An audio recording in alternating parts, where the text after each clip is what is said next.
Click here to subscribe our channel. Do not forget to press bell icon to get regular updates of free videos.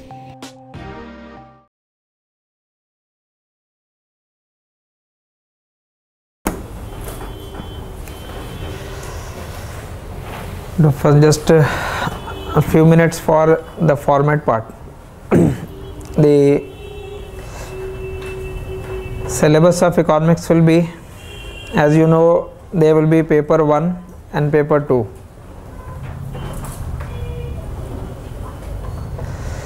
Paper 1 will have 5 different topics. Topic number 1, topic number 2 and topic number 3 will be your section A, and topic number 4 and topic number 5 will be section B. So each syllabus is divided basically into 2 different sections. So topic number 1 is a micro. Within micro further 4 parts है, ठीक है, तो don't write any elaboration here. Just topic number 1 is micro. That micro will have a weightage of approximately plus minus, because topic weightage has not been defined, but plus minus it will be 80 marks plus. So it 80 to 90 marks. 80 to 90 marks means around 6 to 7 question. And topic number 2 will be macroeconomics.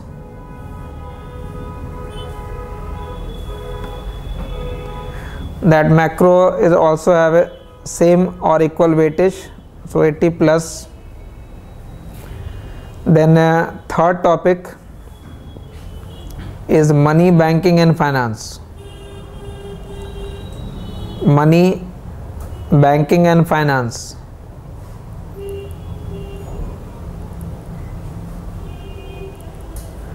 That money, banking and finance, again because it is in section A, these 3 topics will be in section A.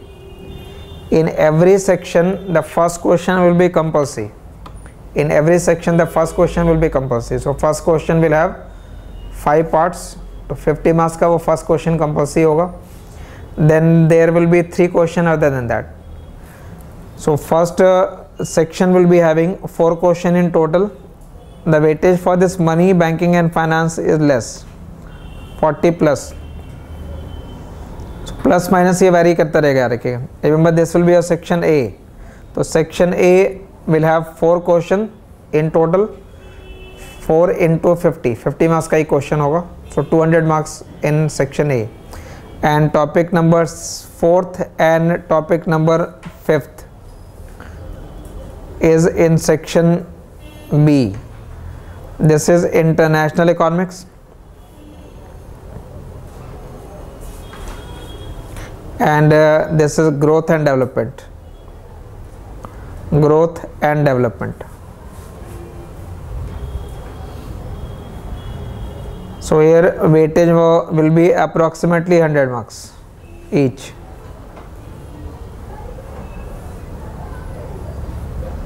These 2 topic is in section B. And the question format for both section is, first question will be compulsory and question number 5 will be compulsory. Question number 1 and question number 5 is compulsory.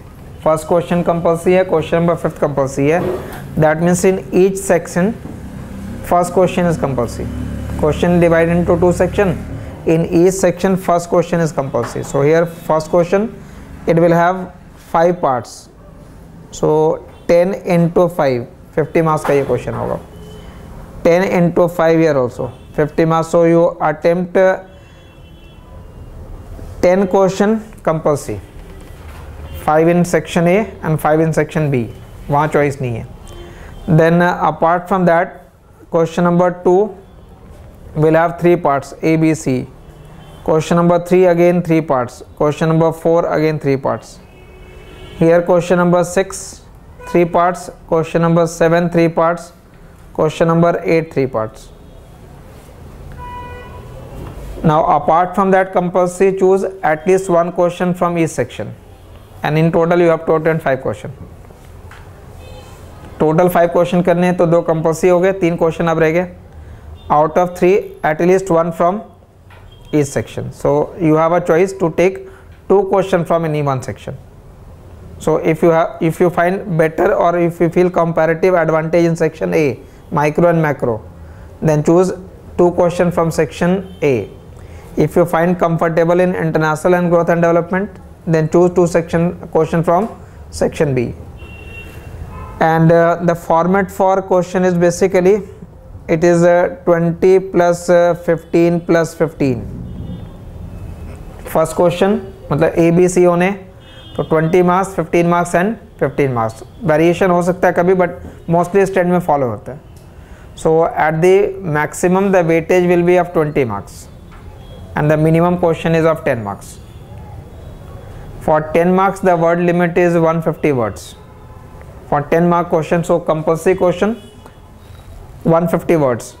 So for 15 or 20 you can say 200 or 250 words around. 250 words around means in a question answer booklet basically 3 sides. For compulsory question 1.5, and for 20 marker or for 15 marker you can say 2.5 or at the maximum 3.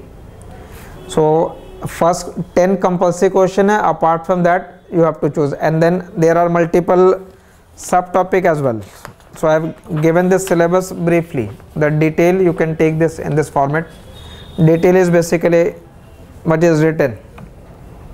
So the first topic is micro. That micro has 4 different parts.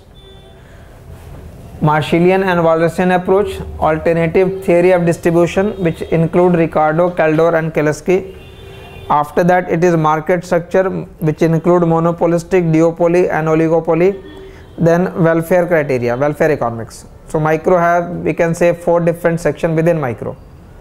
One is Marshallian Walrasian, then distribution theories. After that market structure, and 4th part will be welfare. Similarly macro, the syllabus for macro is written here. Now one thing that you must know, what is written in this syllabus, that is one part, but many things are not written in syllabus. Like for example, it says market structure, monopolistic competition, duopoly and oligopoly, without mentioning perfect competition or monopoly और input market और market failure. Market के अंदर और भी topic included होंगे. So the purpose of class is not just to cover what is written. The purpose of class is to cover what is not written, which is outside that. You can't say exactly outside syllabus, but syllabus लिखने का जो format है वो just descriptive, पूरा detail नहीं लिखा हुआ है. In the sense it is not elaborating what we should cover in oligopoly. Now oligopoly will start with say Cornett model, Burton model, Stackelber model. Then it includes price leadership model. Within price leadership, dominant from price leadership, low cost from price leadership, barometric price leadership. It also include cartel. It also include then Paul Suji King demand का model. वहाँ तक normally student पढ़ते थे. अब 16 के question में बेंस limit theory आ गया, तो वो फर्दर एक्सटेंड होता जाएगा. तो ये जो पैरामीटर है या बाउंड्री है ये फिक्स नहीं है. In every means 1 or 2 question will always push that boundary. ठीक है, तो आपके लिए वो बाउंड्री हर बार क्या होती जाएगी, बड़ी होती जाएगी. So the problem in economics optional is not in terms of the depth of syllabus, the width. Coverage ज़्यादा करना है. In one topic you don't have to go in detail.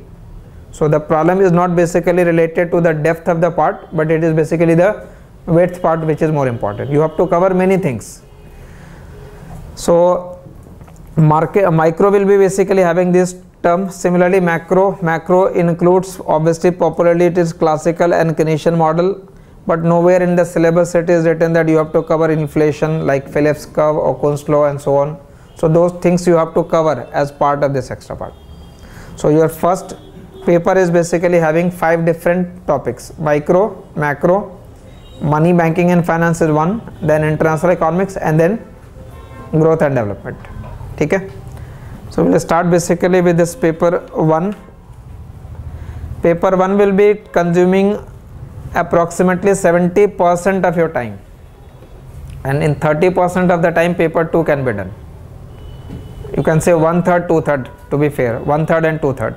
So 2/3 time will be on paper 1 and 1/3 time will be on paper 2. The source of different topic is not only one book, the sources are also multiple. For example, market structure we will cover from Kotsianis, chapter number 5, 6, 7, 8, 9, 10, 11, and Bain's limit theory, chapter 13. So for market structure we have to cover Kotsianis. For distribution theories, again there will be different book. For welfare, partly H.L. Ahuja, but apart from that again Kotsianis, and arrows and A.K. Sen you will have different source. But you don't have to buy those different sources. The different sources are compiled in different volume, one volume. So for micro there is only one volume, and that will be covering all the topics. Similarly for macro, Freund for classical, Dornbusch for Keynesian part or ISLM. For inflation part it is Blanchard. For neoclassical, neo-Keynesian it will be Gordon. Some chapter of Mankiw also as well. So those various books, the important chapter of those various books will be the content for macro volume. And for money and banking, most part of demand for money is covered in the macro part. But apart from that, for money and banking, you can for public finance we have H.L. Bhatia, but you don't have to read entire H.L. Bhatia. Hardly 3 or 4 chapters you have to read. Apart from that, Musgrave and Musgrave again only 2 or 3 chapters. Stiglitz 2 or 3 chapters. So those 2 or 3 chapters are basically collected, and that is your one volume of public finance. So we will start basically with this micro topic, micro market structures. You can begin with this part.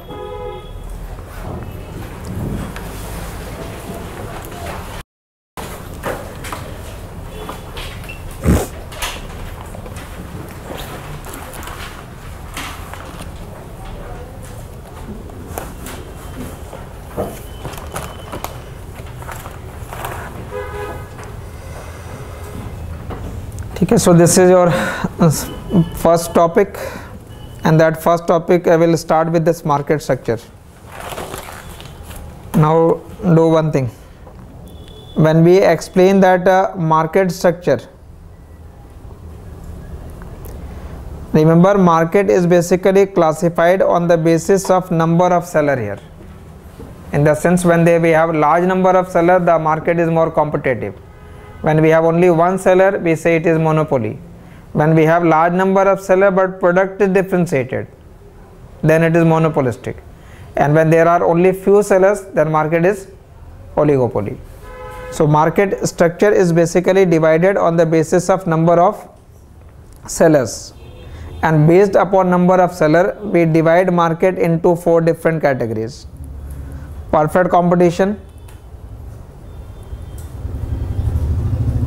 then monopoly, after that monopolistic competition, and the 4th one is oligopoly. Perfect competition, monopoly, monopolistic and oligopoly.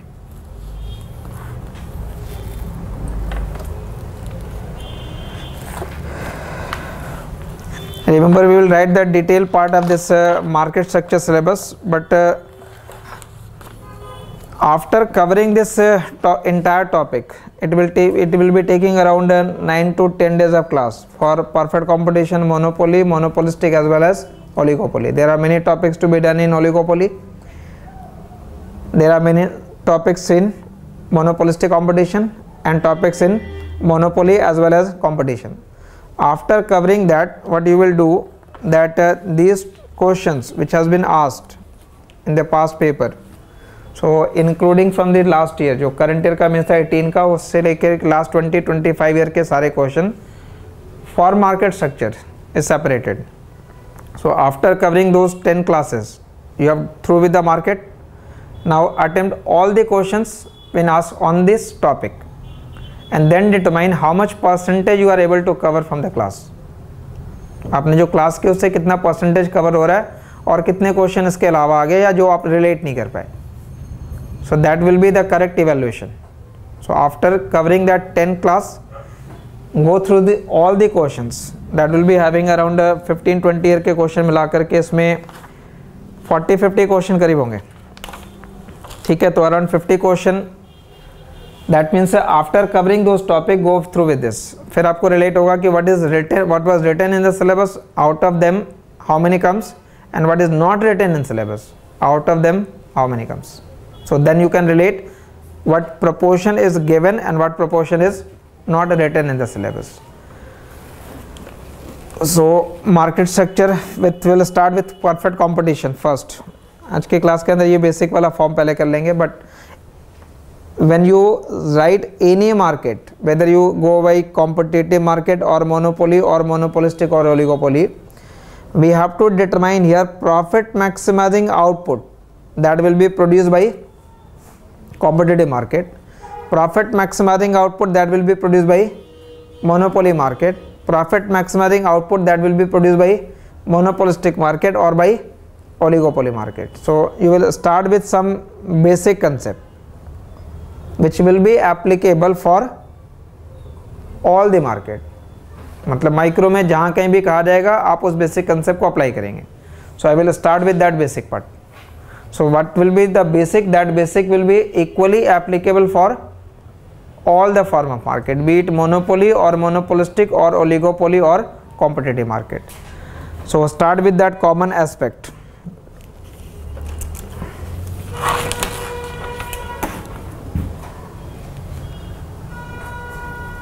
So you can begin with that note number 1 first. Note number 1 is basically we have to determine profit maximizing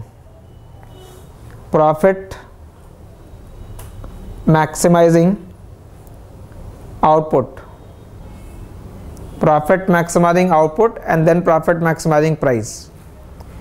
Now remember, when you calculate profit of any firm, that profit is the difference of total revenue and total cost. A revenue minus cost is profit.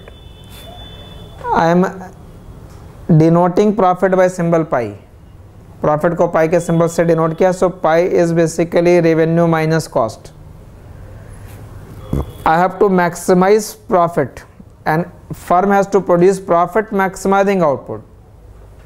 Remember, whenever I write any technical note, that technical note you should know, but it should not be written in paper. Requirement नहीं कि paper में लिखना है, तो वो सिर्फ आप अपने रजिस्टर में लिख रहे हैं just for understanding. When we have to maximize profit, it is revenue minus cost. So what is the maximizing condition mathematically? अगर कोई फंक्शन गिवन है, फंक्शन को मैक्सिमाइज कर देना है, तो फंक्शन को अगर मैक्सिमाइज करना है तो first derivative equal to 0. So when you differentiate that function with respect to quantity, because we have to determine profit maximizing quantity. So ideally, technically what you do, you differentiate total revenue with respect to quantity and you differentiate total cost with respect to quantity and then equate it to 0. Differentiation means what actually? Change dy by ds किया हमने, तो change in total revenue due to change in quantity. This is change in total cost due to change in quantity.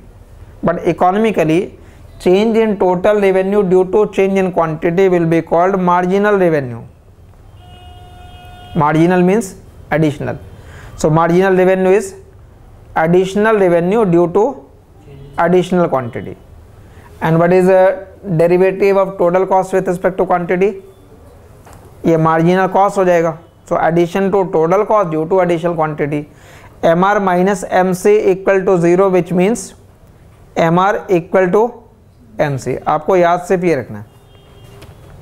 So when profit of firm get maximized, profit of firm get maximized when firm produces that much of output where MR is equal to MC. आपको इससे मतलब नहीं है, सिर्फ ये condition याद रखेंगे. where marginal revenue is equal to marginal cost, then the profit of firm get maximized. So this is profit maximizing condition, but technically you will say function maximize तब होता है जब उसका first differentiation 0 होगा, and what about second derivative? Negative होना चाहिए. But when you differentiate it second time, it means we are differentiating what now? MR. First derivative gives MR, so second derivative is basically derivative of MR minus derivative of MC should be negative. Remember, whenever you differentiate a function, geometrically you get slope of that function. So slope of that total revenue was marginal revenue. So when I differentiate it second time, then I will get what? Slope of what? MR आ जाएगा. Total revenue का slope MR होता है, क्योंकि total को differentiate करने पे MR आया. तो जब MR को डिफरेंशिएट करेंगे तो क्या आएगा? MR का स्लोप आ जाएगा. सो if this entire term is negative, which means ये कंप्लीट टर्म नेगेटिव का मतलब क्या है? ये नेगेटिव वाली वैल्यू बड़ी होगी, which means slope of marginal cost is greater than slope of marginal revenue. So you have to remember only two things. Profit of firm get maximized when, आपको paper में सिर्फ इतना लिखना है, profit of firm get maximized when MR is equal to MC, and second, slope of MC is greater than slope of MR. Slope of MC is greater than the slope of MR. Firm's profit will get maximized when these two conditions are satisfied. MR is equal to MC and the slope of MC is greater than slope of MR. Slope of MC is greater than slope of MR.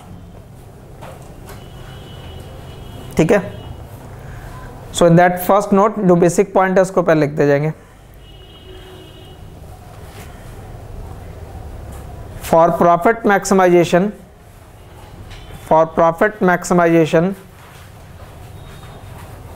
following two conditions, for profit maximization, following two conditions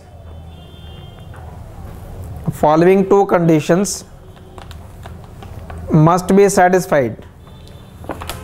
Following two conditions must be satisfied. Following two conditions must be satisfied. Number one, MR is equal to MC. MR is equal to MC. And second, slope of MC is greater than slope of MR.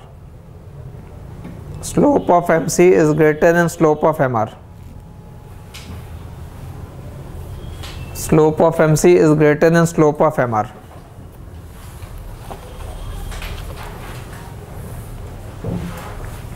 ठीक है? So first note is this. Now second note, second technical note. So accordingly यहाँ रखेंगे to determine profit. We have basically two approach. One approach is TRTC approach, and the other approach is MRMC approach. Profit will be maximized when the difference of TR and TC is maximized. So one approach is TRTC approach, and the other approach is marginal revenue marginal cost approach. The second note basically say that, note number 2, second technical note. Remember, when you calculate profit, to calculate profit it is a revenue minus cost. How you will find profit? Revenue. For total revenue, price multiplied by quantity minus total cost. Remember, price is always equal to average revenue. Why price is equal to average revenue?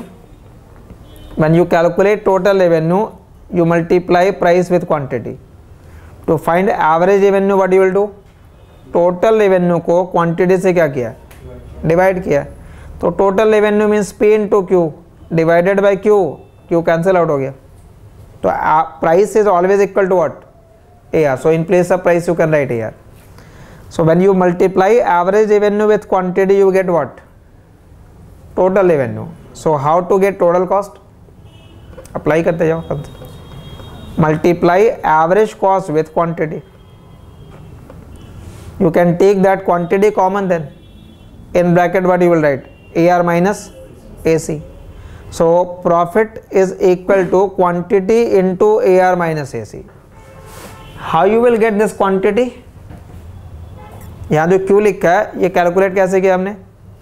When you equate MR and MC, then you will get this quantity. Marginal revenue को marginal cost से equate करेंगे तो profit maximizing क्या आएगा? Quantity आएगी. So this quantity you will get by equating that MR and MC. Now question is what is the sign in bracket? Bracket में जो term लिखा है इसका साइन क्या होना है? AR minus AC can be 0, it can be positive, or it can be negative also. So there are possibilities. First, if average revenue is equal to average cost, then if average revenue is equal to average cost, तो फिर ये term 0 हो गया. When term is 0, that means there is neither profit nor any loss. So it is break even point. No loss, no profit. It is break even.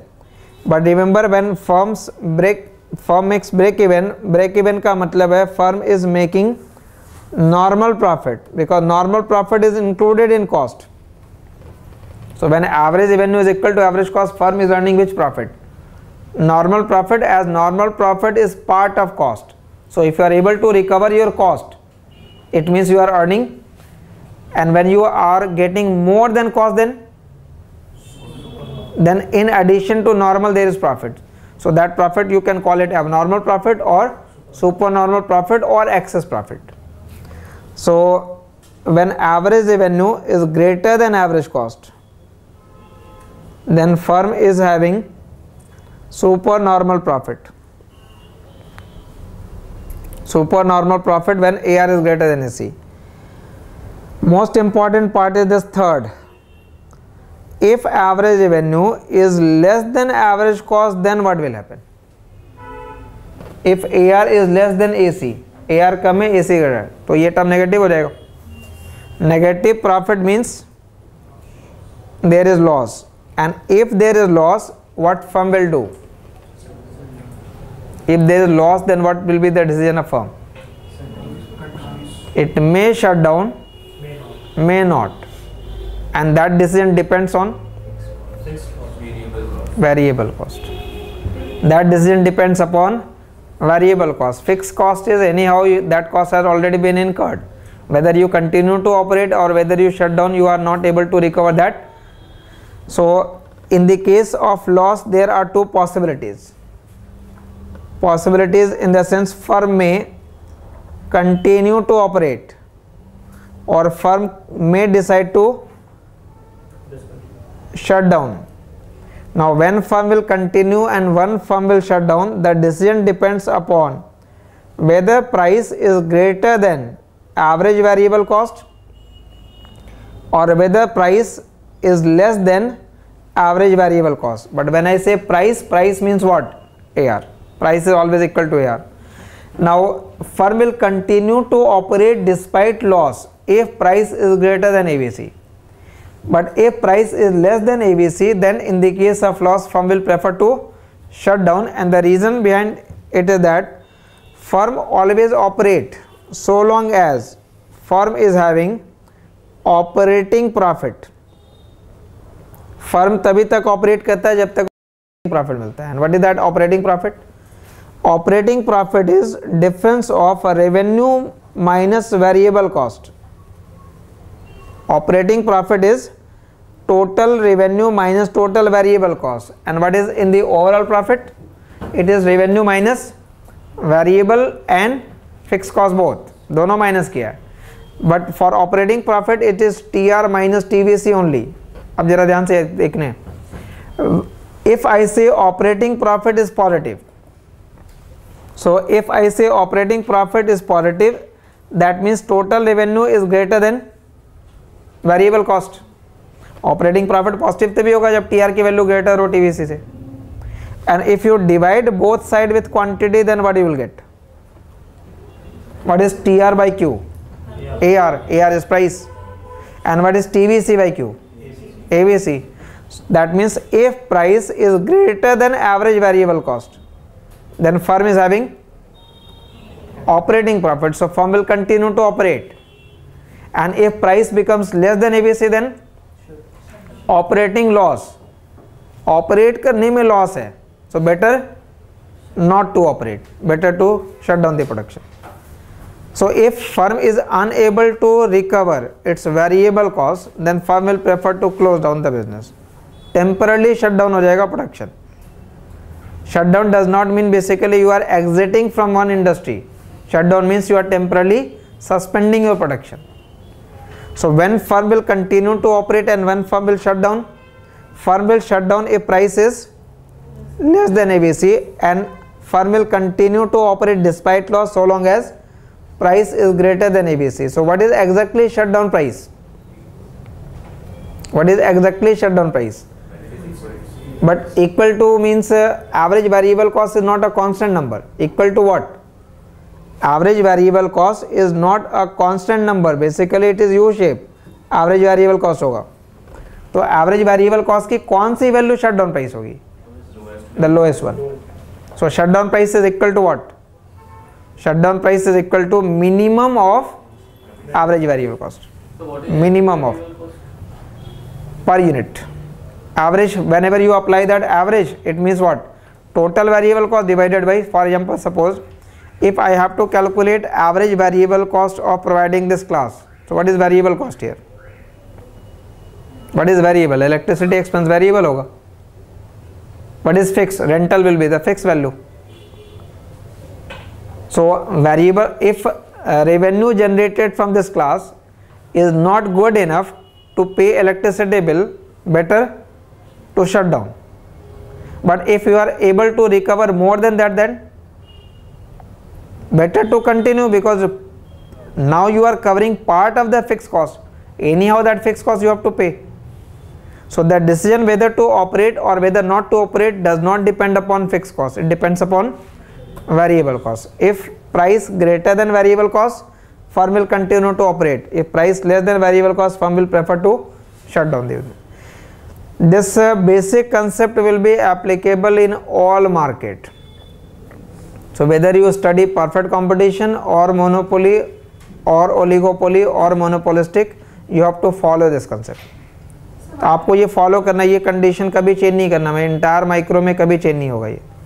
You have to follow that basic argument. So why are we dividing the quantity? Why are we taking out average? Because the decision basically you can say in terms of total also. Same thing can be explained in terms of per unit also. So there are always in two ways you are explaining. If I say price, one thing is to say how much is the overall collection collected.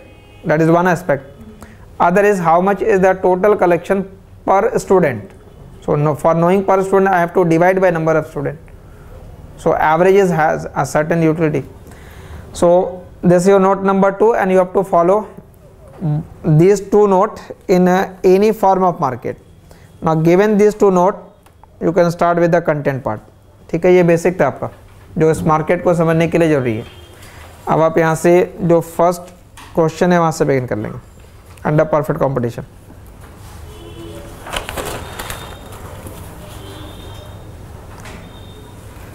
So start with this first market. ठीक है, वो part कर रहे हैं जो syllabus में लिखा हुआ नहीं है, because what is written in syllabus is monopolistic competition, duopoly and oligopoly. So start with this perfect competition. Within this perfect competition, one will be price output determination. Price output determination मतलब profit maximizing condition. Price and output determination.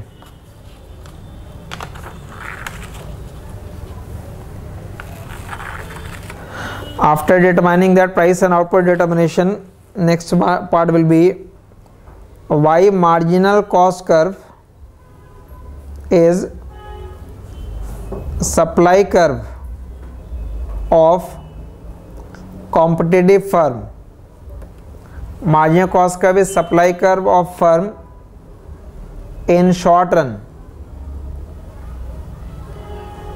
Marginal cost curve is supply curve of competitive firm in short run. So why we say that marginal cost curve is supply curve? Third part will be what is a long run industry supply curve. Remember, first was for short run and for firm, and this is for industry, long run industry supply curve. That long run industry supply curve will be explained under three different conditions. First, constant cost industry case. But what is the meaning of constant cost industry? Then what will be the shape of long run supply curve under increasing cost industry? Increasing cost industry. And third, decreasing cost industry. Increasing cost industry, decreasing cost industry, and constant cost industry.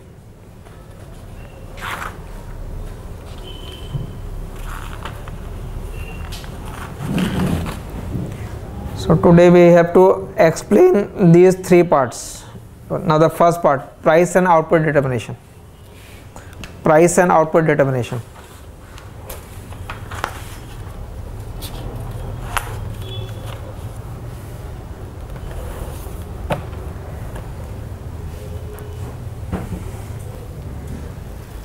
A perfectly competitive firm, write down, a perfectly competitive firm is in equilibrium. A perfectly competitive firm is in equilibrium. Perfectly competitive firm is in equilibrium when it maximizes its profit. When it maximizes its profit, which is defined as difference between, which is defined as difference between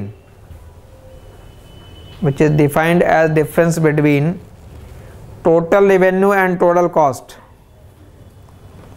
Difference between total revenue and total cost. Profit is TR minus TC. Given that normal rate of profit is included. Given that normal rate of profit is included. Given that normal rate of profit is included in cost of firm.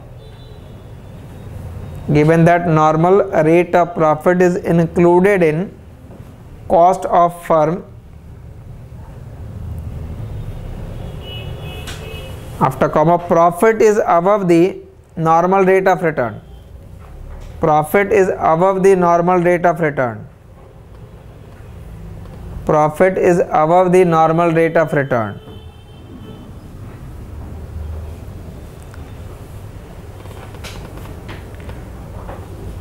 Next paragraph में equilibrium of firm may be shown graphically.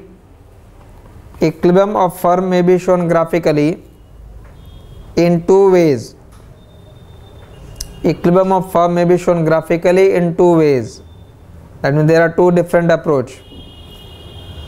One is a TR and TC approach. TR and TC approach. And second is MR and MC approach. Second one is MR and MC approach. TR-TC approach and MR-MC approach. Now we are explaining this TR-TC approach first. Heading is this TR and TC approach first.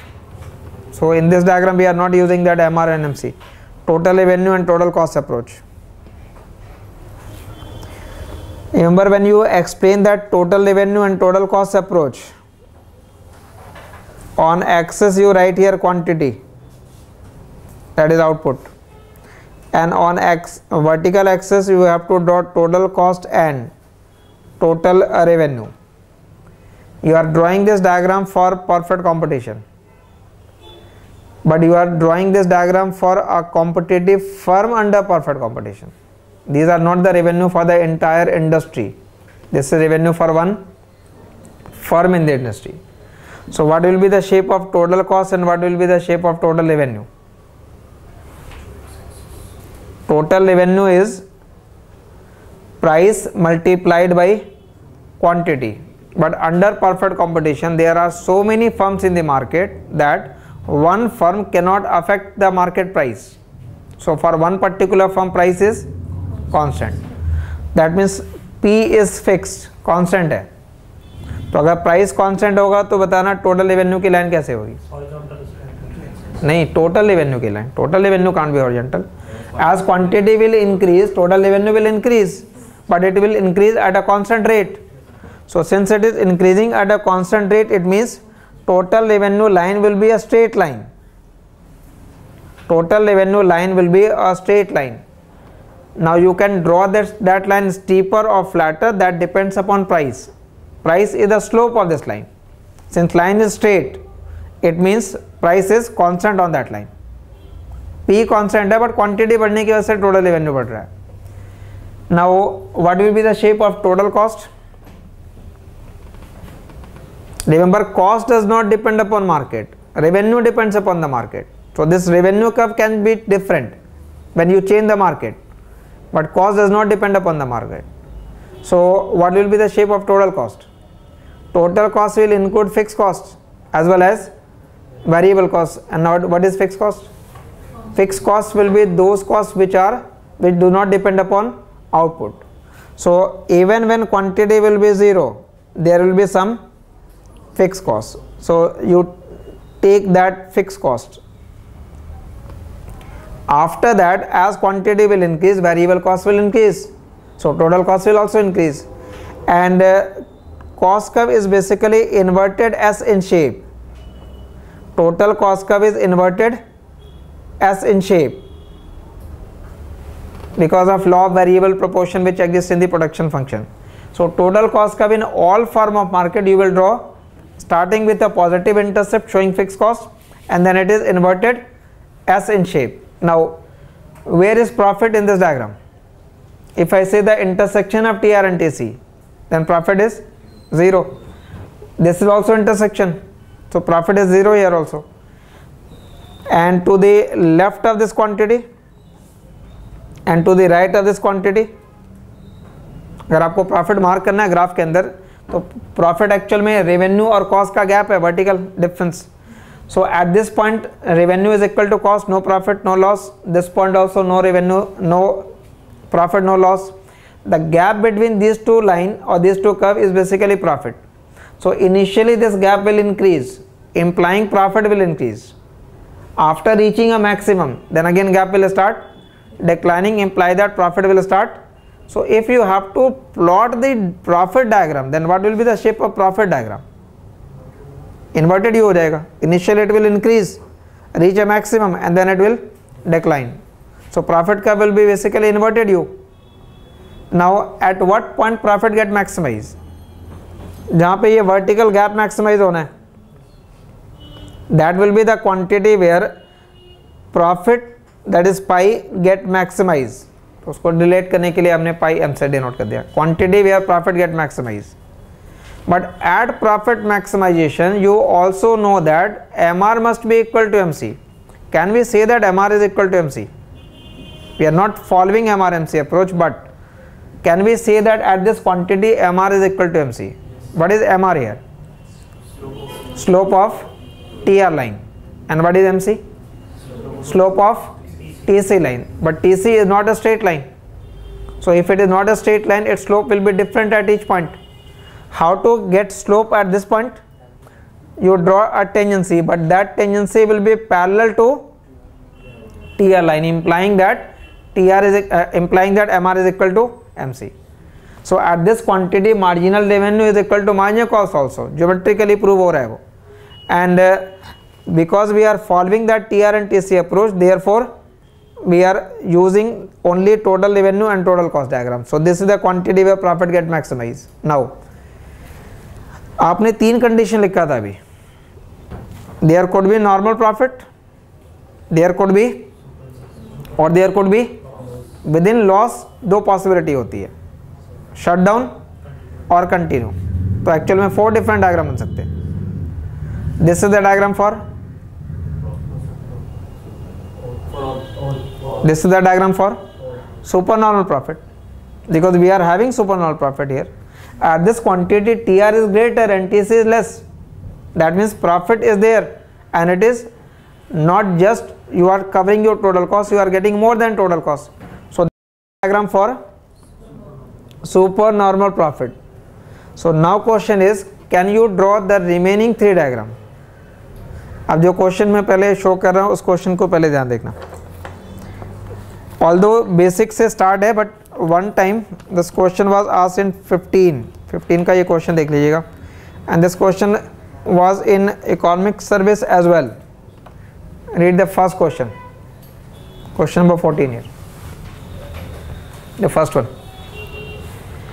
Under perfect competition in short run, find out graphically without using average cost curve the condition in equilibrium for the existence of normal profit, supernormal profit and loss. You have to, the condition is given under perfect competition in short run, find out graphically। तो graphical description ही देना, कोई numerical logic वगैरह support नहीं करना, graphical description है, without using average cost curve। तो आपको question ने मना कर रखा, don't use average cost curve. Now if you can't use average cost curve, then how you will calculate total? There is only one way now, and that one way is to use total revenue and total cost approach. So in this question you can show it graphically by following total revenue and total cost approach. I have drawn this diagram for supernormal profit. You have to show it for loss and normal profit. तो loss और normal profit का diagram है, ठीक है. और if this question gets modified, और modification में अगर मैंने परफेक्ट कंपटीशन की जगह मोनोपोली कर दिया है तो क्या चेंज हो जाएगा ग्राफ के अंदर. अगर यहाँ कंपटीशन लिखा है then what will be the diagram, and in place of that competition if I say it is monopoly, rest question remains same, then what will be the modification. But first attempt the given question, ठीक है. वहाँ पर register में लिख लेना बस year, so that you can relate. ये question past paper का 2015 का.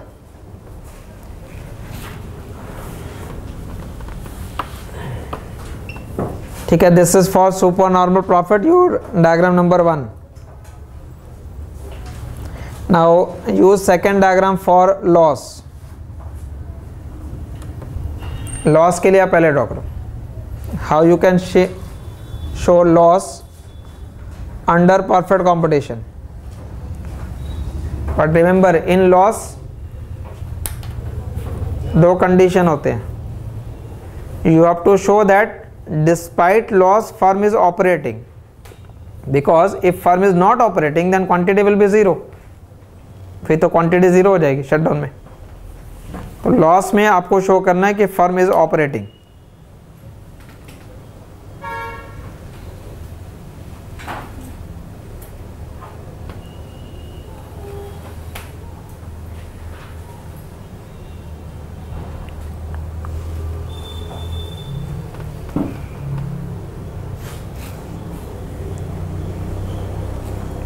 टीआर की लाइन तो पहले ड्रॉ कर लेंगे.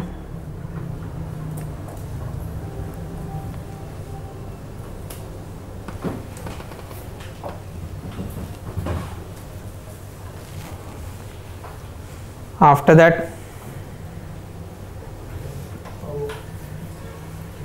लॉस है और फर्म ऑपरेट कर रहा है. विद इन loss firm is producing goods, shutdown नहीं है.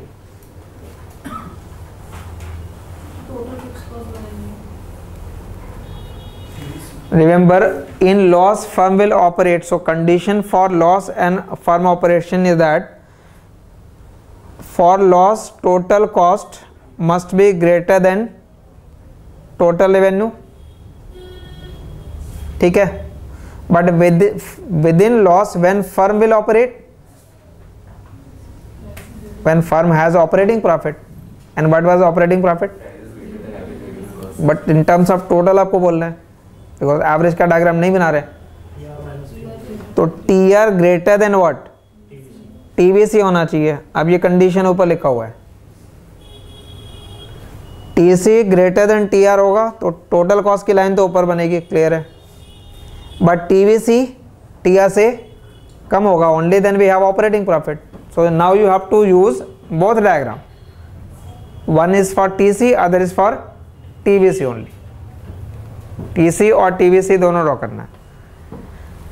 टोटल कॉस्ट की लाइन अबव, वेरिएबल कॉस्ट की line below. Or TC and TVC will be moving parallel because the difference between TC and TVC will be only fixed cost and fixed cost remains constant. So what you will do, मान लो यहाँ से आपने fixed cost ले लिया, तो total cost curve inverted U, but entire total cost आपको ऊपर रखना है.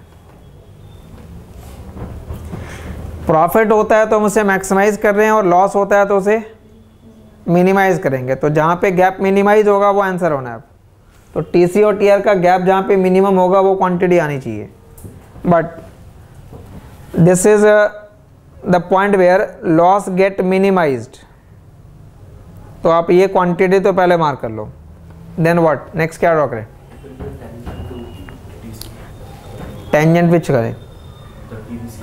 But if it becomes tangent then TR becomes equal to TVC.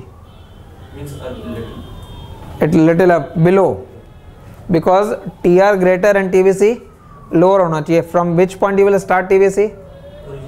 Origin. Because if quantity is 0, variable cost is 0.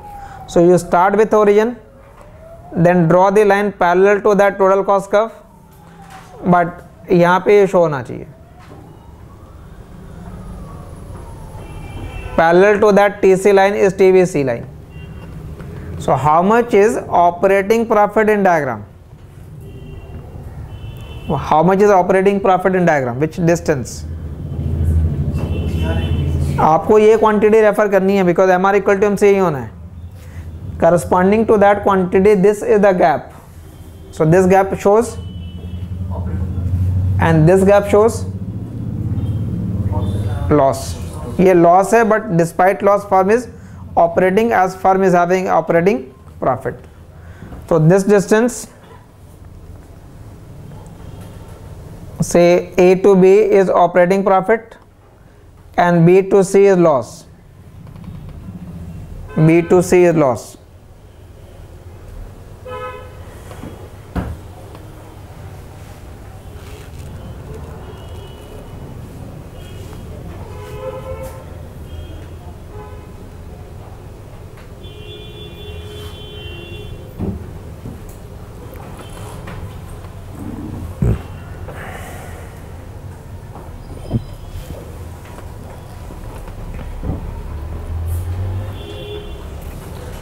So second diagram is for loss when firm is operating. Now show it for the normal profit. So what will be the case of normal profit? Normal profit, no loss, no profit condition. So which line will be tangent? Total cost line.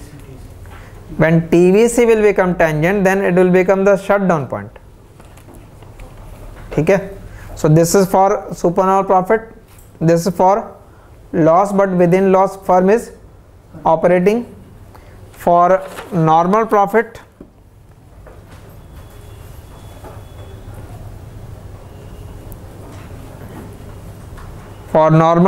now you draw that total revenue line and total cost line.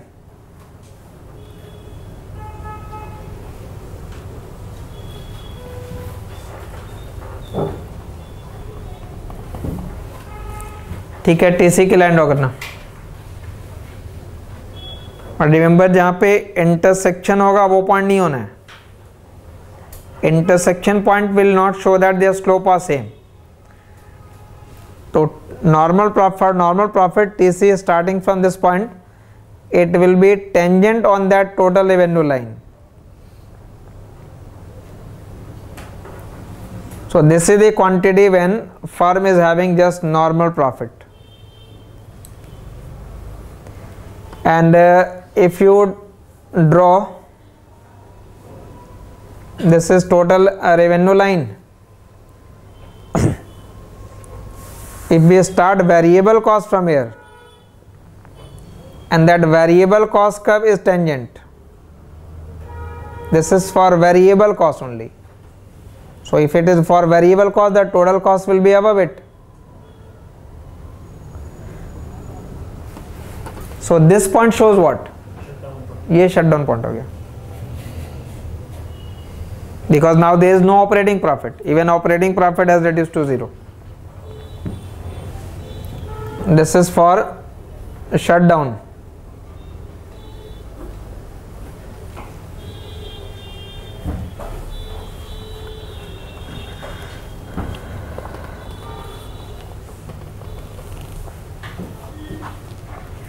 Remember, in this type of questions, if you are accurate, graphically show करना था. You have explained all 3 cases briefly, why you have drawn that line straight, उसका logic बता दिया, shutdown point का concept explain कर दिया, what is the meaning of normal profit वो explain कर दिया, graph draw किया. Then out in this type of question, out of 10 you can get maximum 7. ठीक है, वो highest number, उससे ज़्यादा नंबर वैसे ही दिए नहीं जाते. ठीक है, अगर आप परफेक्ट हो तो हार्डली मतलब इस तरीके के क्वेश्चन में आप मैक्सिमाइज कर सकते हो स्कोर को. So from that basic topic 1 question was asked. Practice actual में क्लास का यही करना है, जो भी टॉपिक आप करते हैं उससे रिलेटेड जो भी क्वेश्चन होगा वो at the same point of time solve करते जाएंगे. And what you will write, because question is show it find out graphically, so you have to write some part. तो 1 or 2 मेन पैराग्राफ जो लिखना है वो लिख लीजिए. Write down. In that paragraph, basically what you will give that why you have drawn that line straight. Logic उसके पीछे जो होगा वो provide कर देंगे. The total curve is a straight line.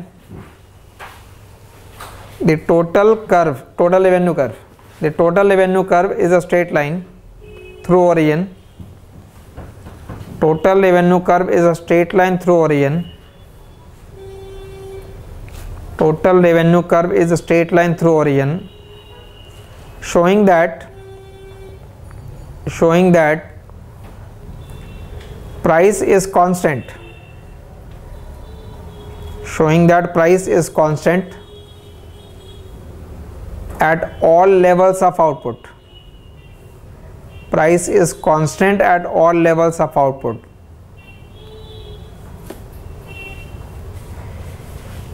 So the firm is a price taker. The firm is a price taker. The firm is a price taker, and it can sell any amount of output. It can sell any amount of output at current market price. At current market price.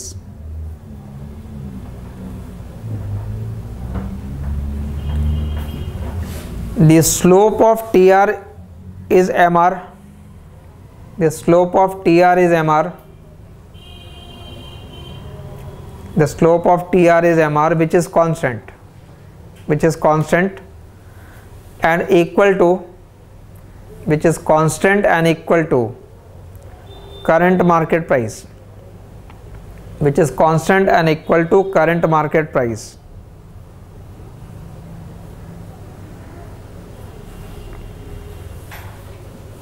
On the other end, shape of total cost curve, shape of total cost curve is inverted S,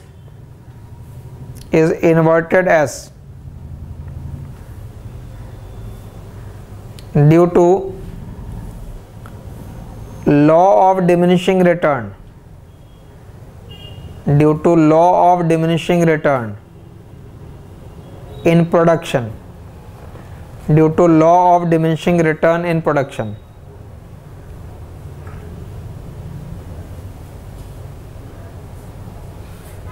next paragraph. The competitive firm maximizes profit. The competitive firm maximizes profit where distance between TR and TC is greatest. Where distance between TR and TC is greatest. Distance between TR and TC is greatest. और वहाँ पे सिर्फ diagram 1 mark कर देंगे. Diagram 1 में ये condition show कर रखा है. ठीक है, ग्राफ को एक्सप्लेन और इलाबोरेट नहीं करना है कि as shown in this diagram, वो सब नहीं, एक्सप्लेनेशन नहीं चाहिए. नेक्स्ट पैराग्राफ में, in the case of loss firm will continue to operate. In the case of loss, firm will continue to operate. Firm will continue to operate if firm earns operating profit.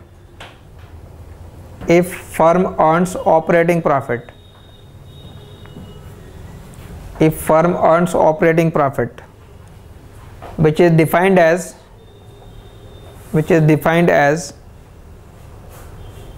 difference between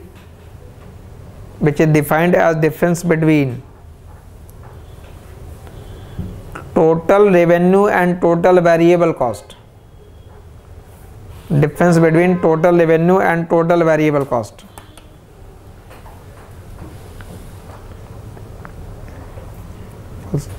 When TR will be less than TVC,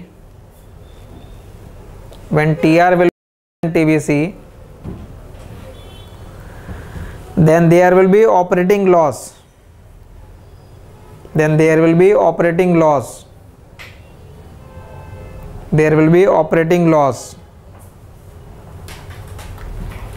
And firm will shut down production.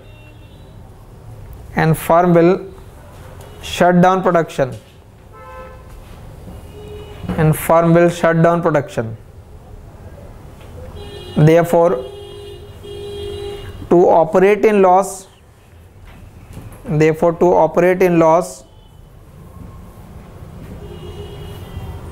TR must be greater than TVC.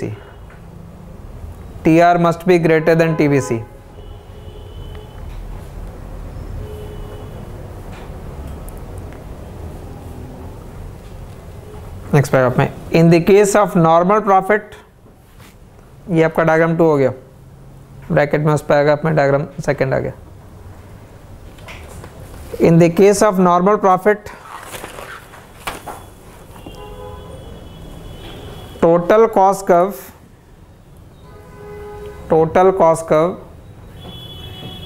is tangent on total revenue.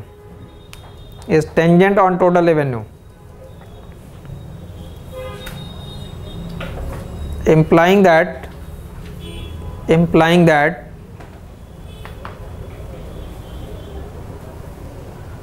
total revenue just covers total cost. Total revenue just covers total cost.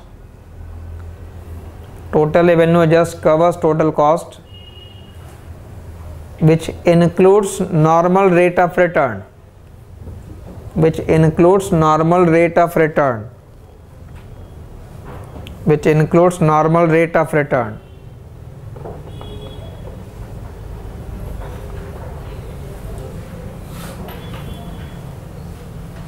ठीक है, ये shutdown के लिए diagram यहाँ तक clear है. आप यहाँ पे बता सकते हो कि ये तो लॉस का एरिया हो जाएगा और ये प्रोडक्शन की क्वांटिटी हो गई. If total cost curve is marginally higher than, अगर ये टोटल कॉस्ट की लाइन आपने थोड़ा और ऊपर ड्रॉ कर लिया होता तो देन हाउ मच क्वांटिटी, 0 हो जाएगा. फिर तो 0 आ जाएगा बिकॉज शटडाउन हो गया. तो शटडाउन होने पे कोई प्रोडक्शन, फिर वहाँ गैप नहीं देखना आपको. ठीक है, मतलब वो कॉमन एरर नहीं करना है कि हर जगह आप गैप मिनिमाइज कर रहे हो. शटडाउन अगर हो गया तो प्रोडक्शन हो ही नहीं रहा है, फिर क्वांटिटी क्या हो जाएगी, 0 हो जाएगी. There is no production. So till shutdown point there is production, but after that there will be no production. So you have to write hardly 100 words actual में ये लिखने हैं और जो डायग्राम है वो ड्रॉ करना है. तो जो की पॉइंट्स है उसको आप ज़्यादा एक्सप्लेन करेंगे. So this was your TRTC approach. Now what is the alternate? The alternate is, but before alternate एक नोट में आप ये बताओ कि अगर मोनोपोली लिखेंगे तो क्या करते हैं वहाँ. सेम क्वेश्चन मोनोपोली का था, जस्ट वहाँ एक वर्ड बदल गया. तो इन the case of monopoly graph में क्या चेंज आ जाता. इन द केस ऑफ मोनोपोली आप क्या करते हैं, ये टोटल कॉस्ट की जो लाइन है वो तो वैसे ही इन्वर्टेड एस की रहेगी, उसमें कोई फर्क नहीं होगा in any market. But total revenue curve will not be straight line because price does not remain constant. Now to sell more monopolist will have to reduce the price. तो total revenue की जो line होगी वो अलग हो जाएगी और जहाँ पे गैप मैक्सिमाइज होगा that will be the profit maximising quantity.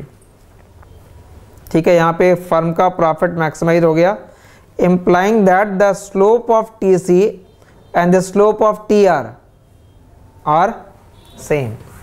MR equal to MC भी होगा. मोनोपोली में सिर्फ ये वेरिफिकेशन करना था. तो in monopoly diagram this will become S&P supernormal profit. Monopoly में S&P हो गया. और मोनोपोली में लॉस दिखाएं तो लॉस में हमेशा क्या करना है, TR less than TC but more than TVC होना चाहिए. तो for when ever you draw the diagram for loss you have to draw total variable cost also. So in the case of loss, this will be your total cost and that total revenue will be lower.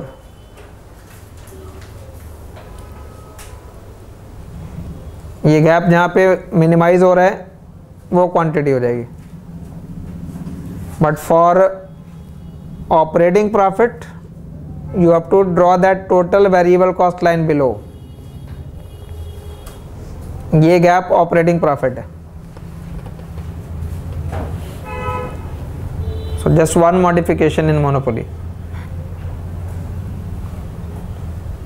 because remember around 60 to 70% question repeated होते हैं with some changes.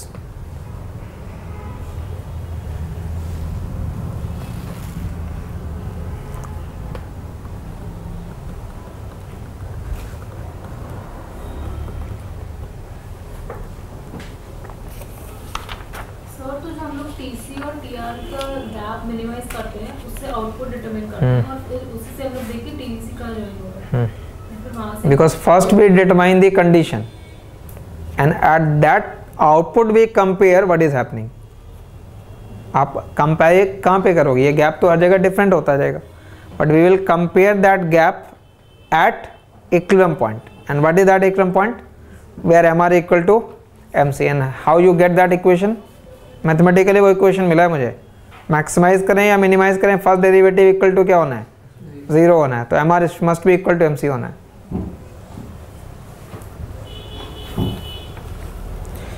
ठीक है. Now the alternate approach, यहाँ तक TRTC approach है. Now the alternate approach is MR and MC approach. MR and MC approach. The alternative approach is based on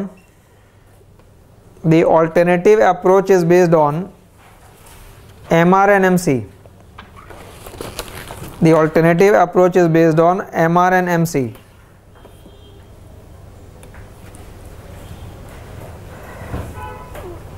Profit of firm will be maximized when profit of firm will be maximized when following conditions are satisfied. Profit of firm will maximize when following conditions are satisfied. A, MR equal to MC, and B, slope of MC greater than slope of MR. Slope of MC greater than slope of MR.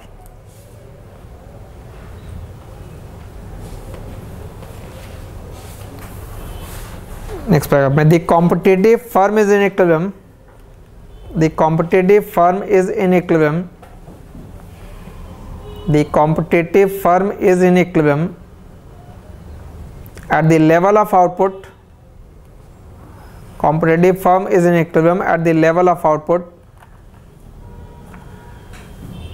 determined by intersection of MC and MR. Intersection of MC and MR.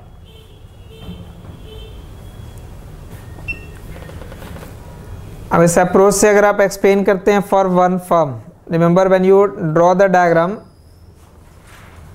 prices are determined in the market, but in that market there are many firms. So prices are determined in the market by intersection of demand and supply, but one single firm cannot affect the market price. So for one particular firm, price is constant. And this is your AR line as well as MR line. Then if I draw the average cost now, this is your average cost, which is U shape due to law of diminishing return, and marginal will always cut average at the minimum point. So marginal is also U shape, but it is cutting average cost at the minimum point. So where is the condition of profit maximization get satisfied? MR equal to MC कहाँ hold कर रहा है? आपको सबसे पहले क्या देखना है? MR equal to MC का intersection देखना है. So MR equal to MC is at this point. So this will be the profit maximizing quantity or output. So this is your profit maximizing quantity or output. Now graphically profit है, loss है, normal profit है, क्या है, and which area? Now first obviously profit is revenue minus cost. So what is total revenue here? ये तो सारे per unit के term में हो गए, एवरेज हो गया सारा. तो how much is total revenue? Total revenue इस प्राइस इनटू क्वांटिटी करनी है. तो ग्राफ में कौन सा एरिया आ जाएगा? प्राइस ये हो गया, क्वांटिटी ये होगी, पी इनटू क्यू करने पे इस पूरे रेक्टेंगल का एरिया आ जाएगा. ठीक है, that will be revenue. From that revenue you will subtract what? How to calculate total cost here? It is per unit cost multiplied by quantity. So quantity is 0 to this, and for that quantity how much is average cost? Average cost for this quantity is this value. तो this into this करने पे यहाँ जो rectangle होगा उसका area आ जाएगा. So this quantity multiplied by average cost, you get area of this rectangle. So this larger rectangle is revenue, smaller one is cost. So difference of that will be profit. So this rectangle is profit.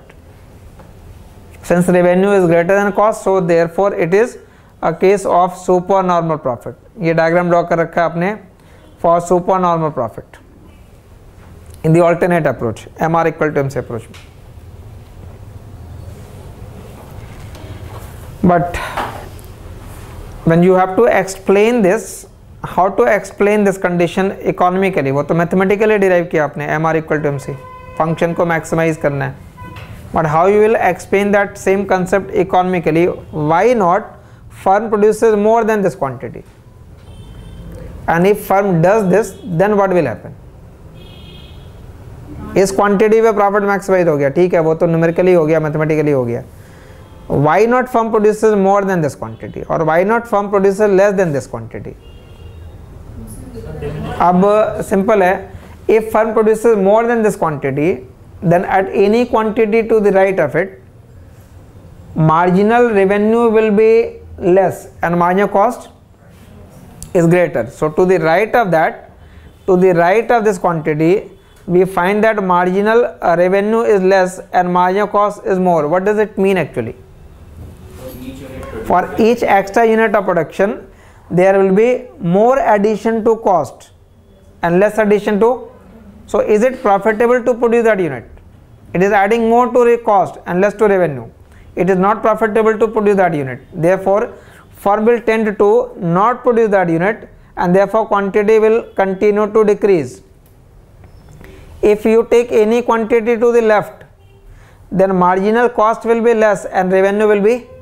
So if MC is if marginal revenue is greater than marginal cost, then it means each unit is adding more to revenue and less to cost. Therefore, it is adding something to your profit. So better to produce that quantity. So quantity will continue to increase.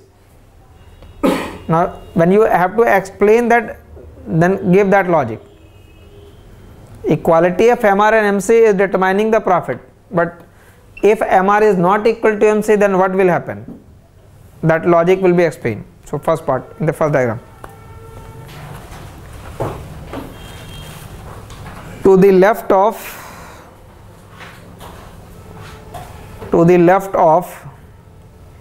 profit maximizing output, to the left of profit maximizing output, to the left of profit maximizing output, MR is greater than MC. MR is greater than MC, which means each unit of output,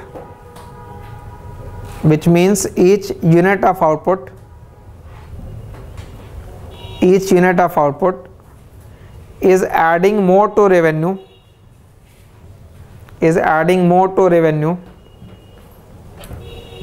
and less to cost. Adding more to revenue and less to cost. So profit can be increased.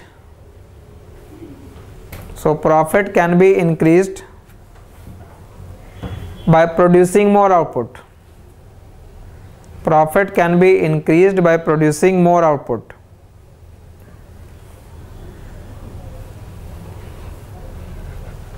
On the other end,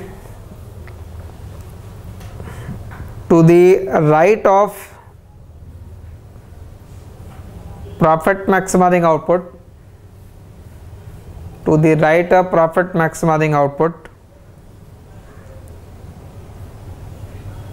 each unit of output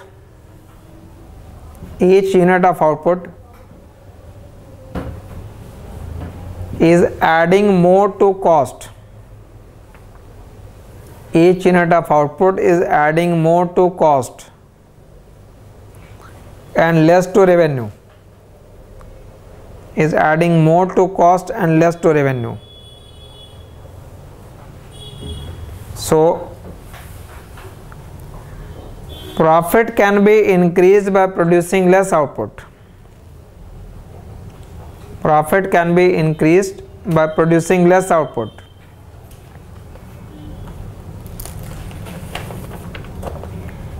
Next paragraph. The fact that firm is in equilibrium,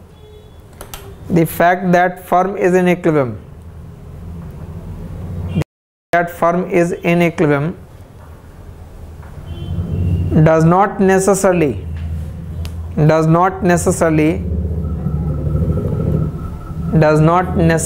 mean that it makes excess profit. Does not necessarily mean that it makes excess profit.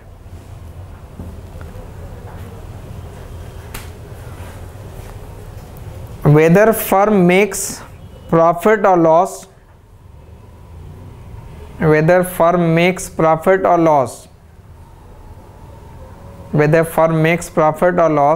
depends on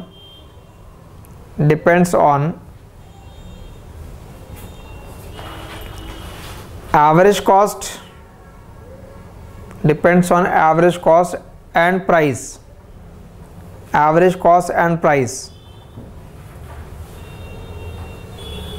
Full stop. If price is greater than average cost, जो इस diagram में हो रहा है, if price is greater than average cost, then there will be supernormal profit. then there will be supernormal profit. But if average cost is greater than price, if average cost is greater than price, then there will be loss. If average cost is greater than price, then there will be loss. But despite loss,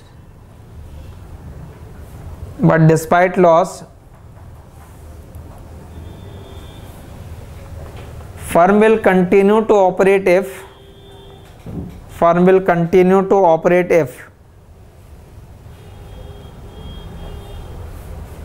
price covers average variable cost. Price covers average variable cost, because in that case there will be operating profit. Because in that case there will be operating profit.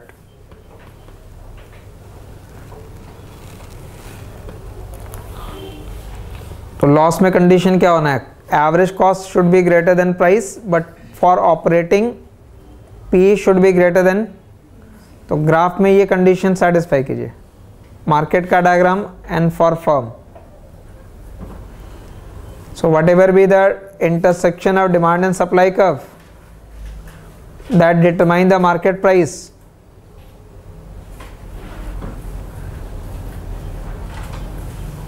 so where you will draw average cost and where is average variable cost. Position बताना. Price means this horizontal line. AC should be greater, so that entire average cost should be above it, but ABC should be lower. So when you draw that average variable cost, the gap between these two is nothing but average fixed cost. So that gap should be narrowing down. तो graphically आप उसको parallel नहीं बनाना है. Total में हम parallel बना रहे थे, not in average. In average वो अमाउंट कम होता जाएगा. And passing through the minimum of both, you will draw marginal cost curve. So first of all, where MR is equal to MC, पहले आपको वो डिटरमाइन करना है जहाँ पे MR और MC की इक्वालिटी है. So you have to determine equilibrium quantity first, then compare at that quantity. So profit maximizing quantity, where is that equilibrium quantity? MR equal to MC देखना है. MR equal to MC is this point. So determine this point first.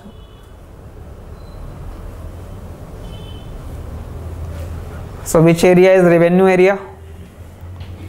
Revenue is price into quantity. So this rectangle is revenue. And how much is total cost? For total cost you multiply average cost with quantity. So for this quantity average cost is above. यहाँ तक जाना है. So average cost is more. So average cost this multiplied by quantity will give you this area. So this above area is loss. Which area is operating profit?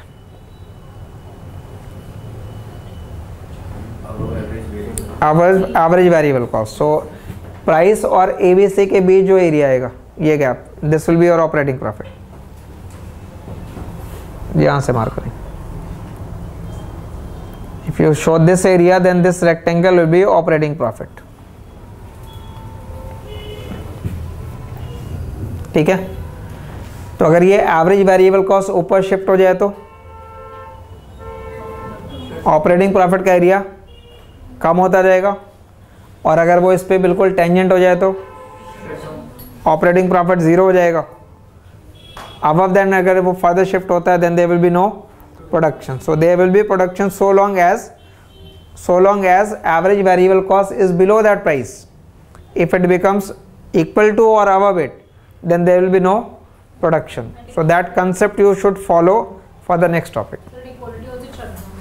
Equality पे actual में firm indifferent हो जाता है, may और may not.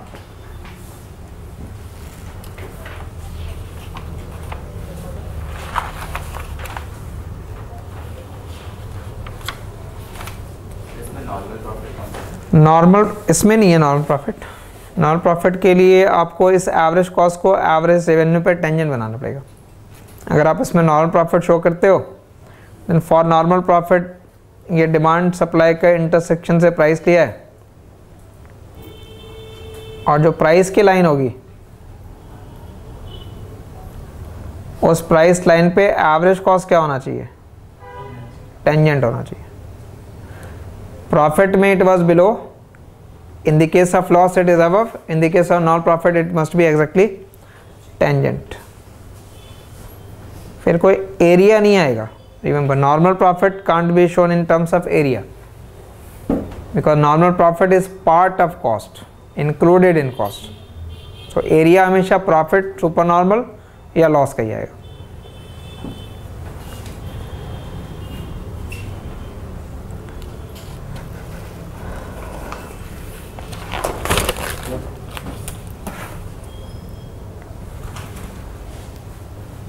Next heading, explain why marginal cost curve, explain why marginal cost curve is supply curve, explain why marginal cost curve is supply curve of competitive firm, explain why marginal cost curve is supply curve of competitive firm in short run, why marginal cost curve is supply curve of competitive firm in short run. Remember, whenever you use the word short run, it means that period where some factors are fixed, and it is that period in which firms cannot enter or exit from the market, not defined in terms of days or weeks. Short run is that period where some factors are fixed, so you will have fixed costs also, and in short run you can't exit from the industry, but in long run you can exit from one industry and go to the other industry. So in short run we have to determine why marginal cost curve is the supply curve of competitive firm. Remember, we have to determine supply curve of firm, not for the market. What does supply curve is supposed to explain? Supply curve अगर हम बना रहे हैं तो क्या expected है, वो line क्या शो करना चाहिए? Relation between price and quantity supplied. So if you are able to show the relationship that at price P1 supply is Q1, then I can plot that point. If at price P2 supply is Q2, I can plot that point. By joining those various dots, I will get the supply curve. So supply curve basically explain the relationship between price and quantity. Now, why MC is called supply curve, वो question है. So if I use this diagram for market and then parallel में अपने firm के लिए बनाया और right side भी ये firm का ही है. So if in the market supply and demand are intersecting, deliberately ये सप्लाई की लाइन अभी मैंने ऊपर बना रखी है. So their intersection is determining a particular price. Step पहले समझ लीजिएगा. Suppose this price is P3, at that price you draw AR equal to MR line and I am drawing average cost curve line and below that is average variable cost curve line, और इन दोनों के minimum से marginal cost की line draw की है. So if this is the position of their cost curve, so at price P3 how much quantity supplied, firm will always produce that much output where its own profit is maximized. And what is profit maximizing condition? MR equal to, तो ठीक है MR equal to MC की equality यहाँ होगी.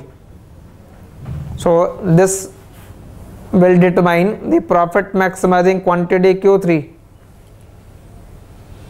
Firm is having profit or loss. अब सब जो पढ़ा है उसको अप्लाई करते जाओ. प्रॉफिट हो रहा है या लॉस हो रहा है?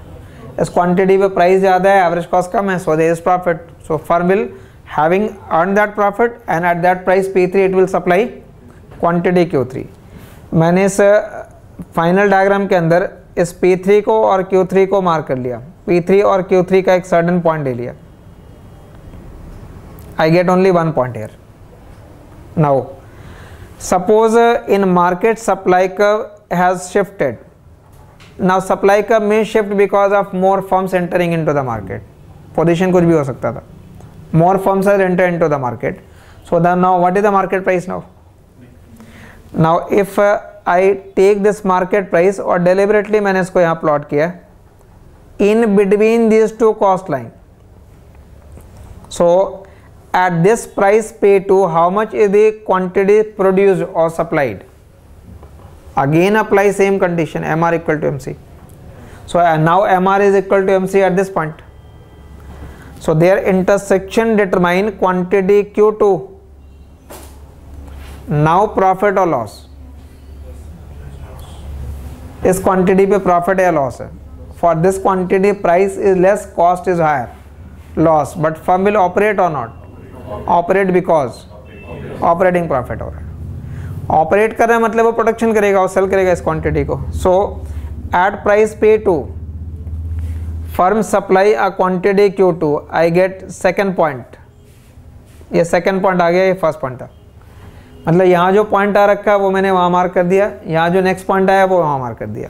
बट ध्यान देना ये पॉइंट भी MC पे लाई कर रहा है, ये पॉइंट भी MC पे लाई कर रहा है. अगर प्राइस फर्दर रिड्यूस हो जाए तो so that it becomes tangent on this average cost line. So at price P1 what will be the outcome? Now MC is equal to MR at this quantity, but at that quantity there is no operating profit also. तो ये point कौन सा हो गया? Shut down हो गया. So now at that price firm may operate, may not operate. So at price P1 firm may operate. May operate का मतलब क्वांटिटी हो जाएगी, मे नॉट ऑपरेट मतलब जीरो हो जाएगा. तो आपने ये एक्चुअल में पॉइंट मार्क करके यहाँ Q1 लिख दिया. Now if price is even marginal lower than P1, then जरा भी कम हो जाए, then how much is supply? So where you will plot that zero? Vertical axis हो जाएगा, quantity zero कर देंगे. So at any price lower than P1 how much is supply? Zero. तो zero को अगर मार्क करना होगा तो आप इस P1 के नीचे इस vertical axis को बोल्ड कर देंगे. ये पार्ट हो गया. And at P1 or above P1, at P1 you may produce, may not produce, but above P1 P2 अगर होगा तो ये क्वांटिटी है, P3 है तो ये क्वांटिटी है. So after that you are joining all those points. So basically this line is your supply curve but it coincides with MC line. Remember these are the points of marginal cost curve. So therefore it is said that marginal cost curve is supply curve, but is it the entire marginal cost curve? No, because entire marginal cost curve is U shape, but your supply curve is never U shape. So which part of marginal cost curve is supply curve? Only that part of MC which is rising and which is lying the above average variable cost curve. सिर्फ ABC के ऊपर का जो part है ये supply curve हो गया. The range below that ABC is not part of supply curve, वो सप्लाई कर्व का पार्ट नहीं है. So generally MC is supply curve but not that part of MC which is lower than the average variable cost. So that reason has to be explained by using this diagram.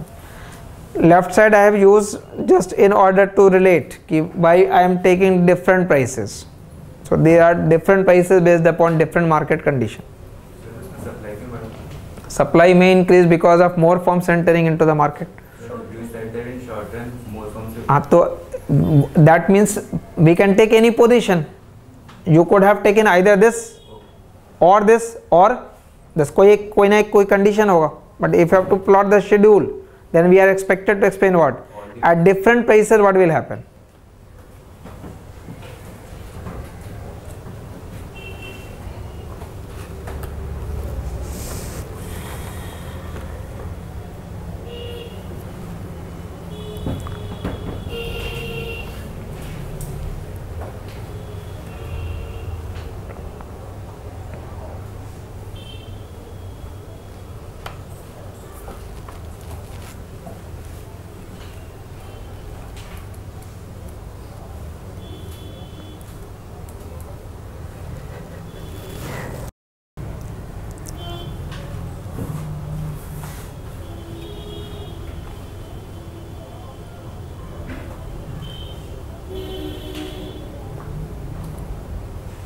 ये topic आप इसलिए भी करें because in question generally sometimes ask that MC is supply curve of competitive firm.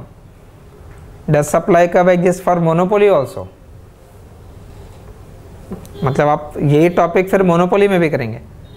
Under perfect competition marginal cost curve is supply curve, but in monopoly supply curve does not exist. But why it does not exist, that will be explained in monopoly.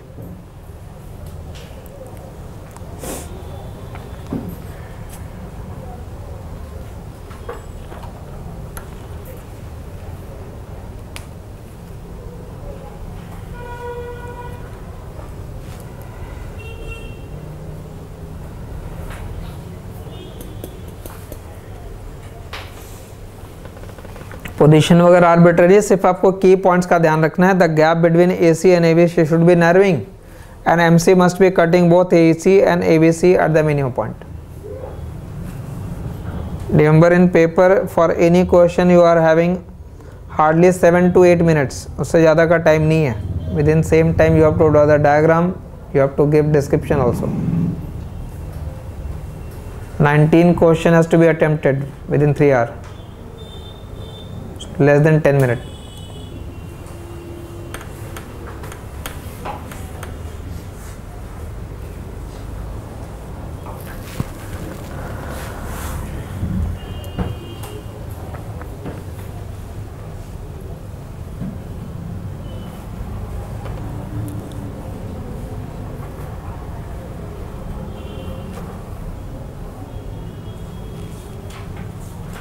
Done.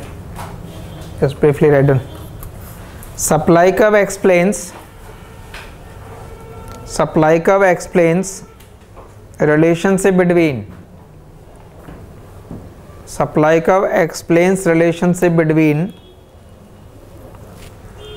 price and quantity supplied. Supply curve explains relationship between price and quantity supplied.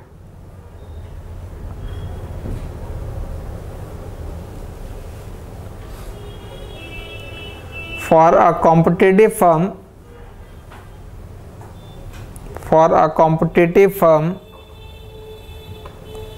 marginal cost curve is supply curve.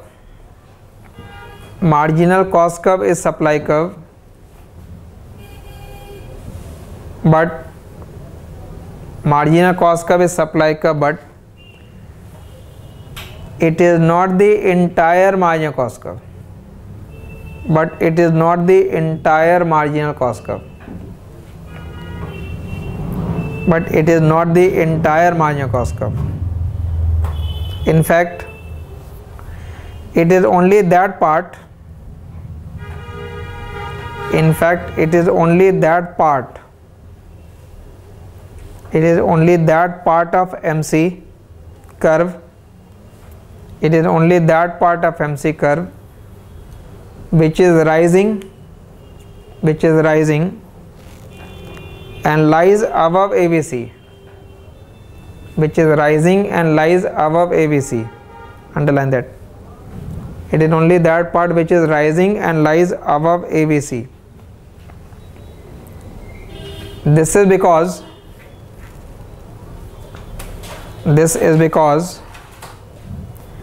a competitive firm always produces.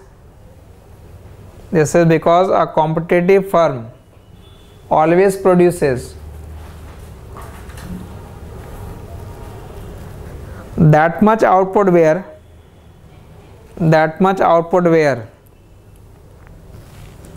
price is equal to marginal cost.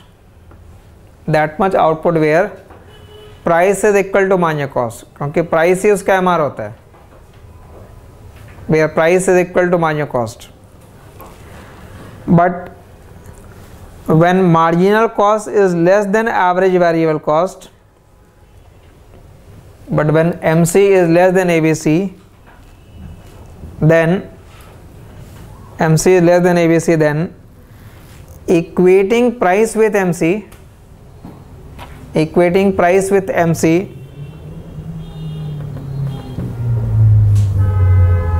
implies that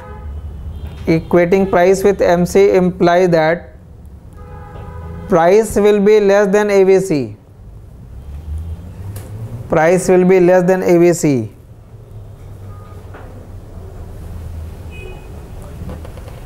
As a result, there will be operating loss. As a result, there will be operating loss.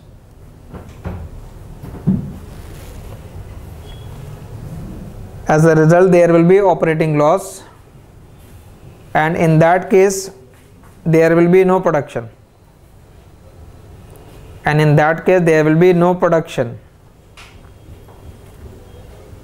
In that case, there will be no production, as firm will shut down. As firm will shut down.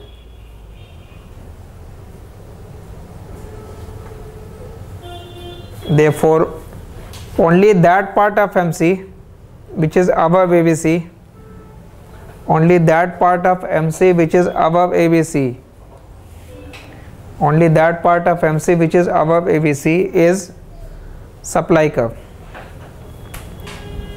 Only that part of MC which is above ABC is supply curve of competitive firm. Is supply curve of competitive firm.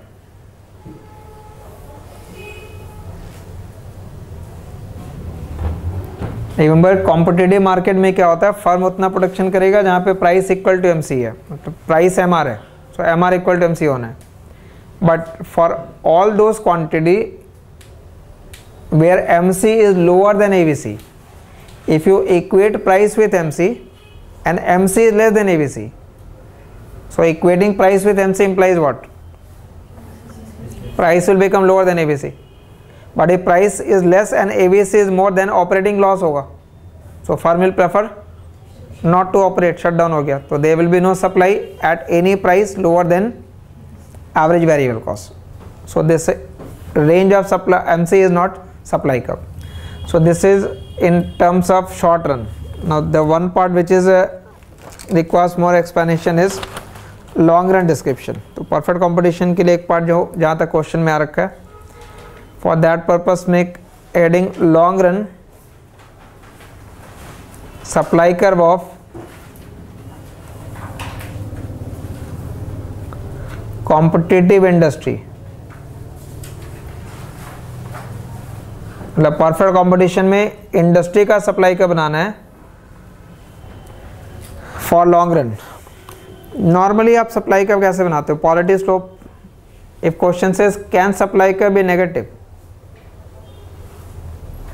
Can supply का B negative.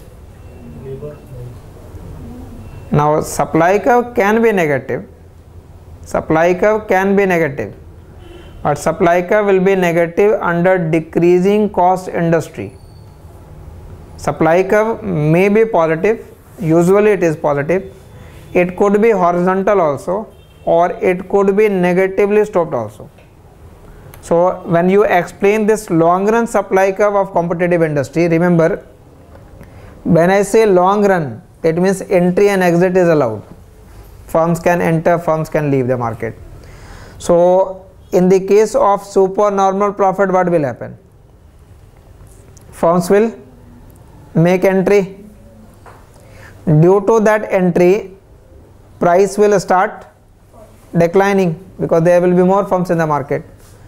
If there is a loss, in the case of loss, exit होगा जिससे price will start. So in long run, price must be equal to what? Average cost. तभी तो normal profit होना है. In the case of supernormal or loss, entry और exit हो जाएगा. तो long run economy is always characterized by equality of price and average cost. And we have to draw this supply curve for industry. But remember, when you explain supply curve of industry, you have to satisfy two things. One, the firms existing in market earns only normal profit, and market demand is equal to market supply also. In the sense, when I draw it for market or industry, in that industry there are many firms. So I am using this curve for market, and this is for one particular firm. So this is my demand original and supply their intersection determine a particular price. At that price it is horizontal. But for long run what is required? यहाँ पे आप average cost बनाते थे, but where you will draw that average cost? If you draw that average cost above, it will be implying loss. If you draw it below, और दोनों condition में क्या हो जाएगा? So long run position is characterized by equality. So for equality, neither you will draw it above nor you will draw it below, you will draw just tangent of that point. So this will be the point where firm is producing quantity Q1 having just normal profit. All firms produce are symmetric in competition, so all firm produces quantity Q1 and the market will produce this quantity Q1. But how you get this quantity? N into that Q1 कर दिया आपने, ये quantity आ गई है, N into Q1 करने पे ये quantity आ गई. So this is the price and at that price we start with this point. ये approach actual में dynamic description है. Dynamic in the sense, if I say market expands, now what is the meaning of market expansion? Market expansion का मतलब है कि suppose there is increase in demand for goods. Demand could increase because of many reasons, like income increases, economic growth हो गया, taste of preference में change हो गया. So if this demand curve shifts due to market expansion, then question is what is the effect on price?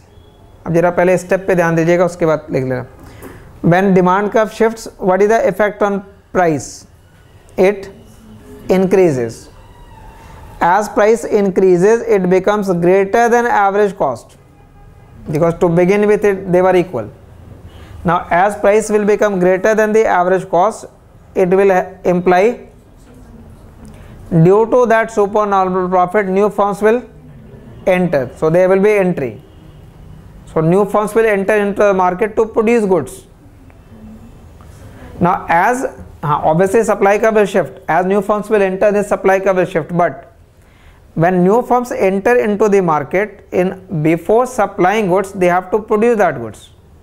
How they will produce those goods? By using more resources. So as there will be more entry of firms, two things will occur. One, ये supply curve shift होना है. Second, when there will be entry of new firms, the demand for input, जो raw material है, that demand for input will increase.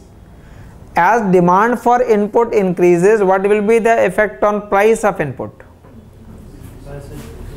Now price of input may increase, may remain constant, or it may decrease. आपने increase बोला क्योंकि वो most logical लगा आपको, इसलिए mostly वो positive slope होता है. So the explanation which is required for constant and for decreasing part. But as demand for input will increase, three possibilities exist. Now if price of input increases, then you will call this industry increasing cost industry, because the input price determines the cost. So as input becomes expensive, the cost of production will increase, and that will shift this average cost curve upward. जो average cost curve आपने draw कर रखा, remember when you draw each average cost curve, you take a given price of input. So when price of input will increase, then what is the nature of industry? Increasing cost industry. So in the case of increasing cost industry, you will shift this average cost curve above. Now if cost of input remains same, then possibility है. If cost of production remains same, then this average cost curve will remain at its own position. If cost reduces, then it will shift downward, and that will be called decreasing cost industry. So price of input may increase, may remain constant, or it may reduce also. Accordingly, increasing cost, constant cost, or decreasing cost है, and accordingly in three cases we have either positive slope supply curve, or horizontal supply curve, or negative slope supply curve. What about that we can say mobile industry? Is it increasing cost industry or decreasing cost industry? Number of firms बढ़ रहे हैं, but what about the cost? बढ़ रहा है, 5 साल पहले से बढ़ गया या घट गया? So there are more firms entering into the market but the cost of production has reduced. So it is a perfect example of decreasing cost industry. Decreasing cost industry है.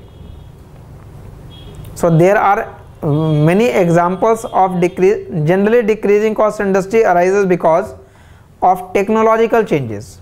As more and more firms enter into the market, the cost may increase, the cost may reduce, or the cost may remain constant as well. Accordingly आप इस question को 3 part में divide कर रहे हैं. Now if I say I am using this diagram for constant cost industry, then what will be the outcome? If it is constant cost industry, then this average cost will not shift, it will remain same. So when demand expands, price increases. Due to profit there will be, because of entry which curve will shift? Because of entry there are more firms in the market, so supply curve shifts to the right, and it will continue to shift to the right, so that the price again returns back to the original level. So now my question is, how much was supplied by industry originally and how much is supplied by industry now? Originally supply was determined by this point. So at price quantity supplied was Q1, and now at the same price how much is supply? More supply. So if you connect these 2 points, the line will be horizontal. Why I am not taking this above one? ये point क्यों नहीं लिया ऊपर वाला? Because that is not point of long run, and we have to explain what long run supply curve. Why it is not point of long run? Because at that point price was not equal to average cost. And why these 2 points are of long run? Because at both point price is equal to average cost. Therefore these two are the situation of long run condition. In long run firm must have only normal profit. But show करने के लिए आप ये पूरा ही explain करें, तो ये पूरी लाइन यहाँ पे हॉरिजॉन्टल बना लेते हैं, and then it is called long run industry supply curve. So there will be 3 different diagram. The most easy one was this, because यहाँ पे cost change नहीं करना पड़ा. अब cost अगर increase होता है या decrease होता है वो दूसरा पॉइंट है. बट एक पॉइंट हमेशा रखेंगे, when you draw this average cost curve, अगर आपको basic cost का कुछ information है, when you draw that average cost curve, generally we say that average cost curve is U shape. Why it decreases? Start में average cost decrease क्यों होता है? Economies of scale है. विच वन, इंटरनल और external? Internal और external. Movement along the curve है, is it due to internal economies और external economies? Internal means as the size of one firm expand, its cost reduces. And what is external? As the size of market expands, then cost will reduce. So when we explain the movement along the line, it is internal economies of scale. And when we say that in market there are more firms entering into the market, as more firms enter into the market, the cost of producing same quantity may increase or may decrease. If it get reduced, then entire cost curve will shift downward. That is external economies of scale. And if it shifts upward, then it will be called external diseconomies of scale. So what is decreasing cost industry? I said in the case of decreasing cost industry, this cost line will shift downward. So it is exactly what? External economies of scale. And what is increasing cost industry? External diseconomies of scale. So the external depends upon the size of market, and here as new firms enter into the market, the size of market expands. The size of market expands, not only one firm size increasing. So in the long run, short run average long curve. Which one? नहीं, long run के लिए use करेंगे, long run के, because description is for long run. Short run के अंदर तो law of diminishing return is the only reason, then you don't say economies of scale. You when you use the word scale, it means you increase the scale of production from medium scale to large scale, or from small scale to medium scale. Scale word will be used only for long run, not for the short run.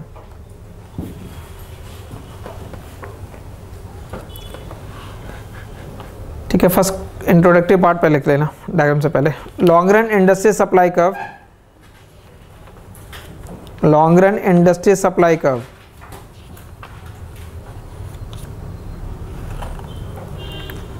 long run industry supply curve explains relationship between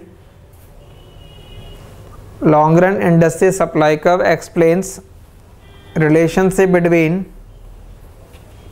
price and quantity supplied, relationship between price and quantity supplied by industry, quantity supplied by industry when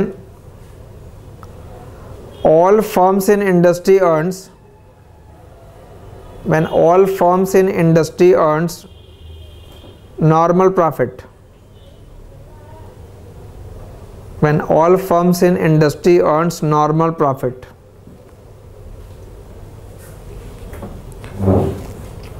This is because competitive market is characterized by, this is because competitive market is characterized by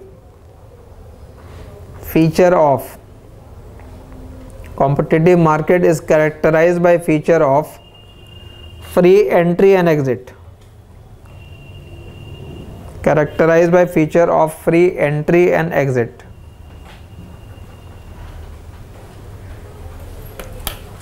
Next paragraph. Long run industry supply curve can be, long run industry supply curve can be horizontal line, can be horizontal line, or positively sloped,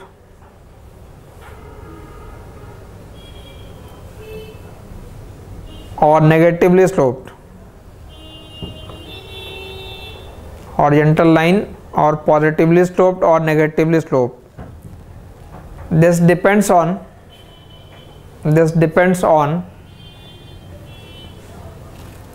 whether industry is, this depends on whether industry is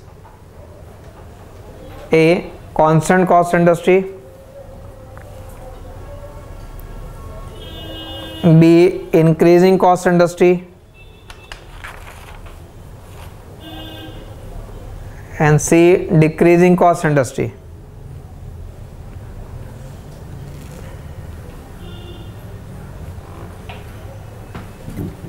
Next paragraph. An industry is constant cost industry if, आप specifically define कर देंगे इस term को. An industry is constant cost industry if, an industry is constant cost industry if prices of factors of production, if prices of factors of production, if prices of factors of production employed by that industry, if prices of factors of production employed by that industry remains constant,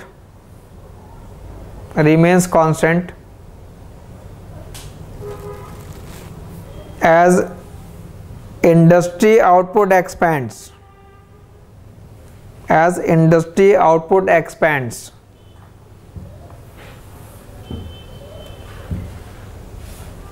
As a result, it will be possible, as a result it will be possible for industry, it will be possible for industry To produce and supply more of output, it will be possible for industry to produce and supply more of output at same price.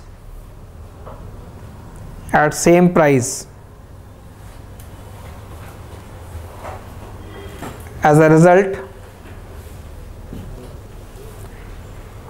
long run industry supply curve will be horizontal line. Long run industry supply curve will be horizontal line. Long run industry supply curve will be horizontal line. So the key paragraph will be this, but if you have to explain that, you have to show some mechanism why it is happening. That means this is a process. So next paragraph mein, as shown in diagram, when market expands, then demand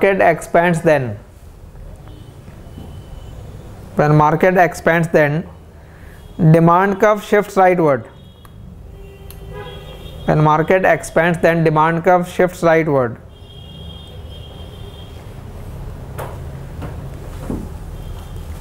Full stop. As a result, market price increases in short run. Market price increases in short run.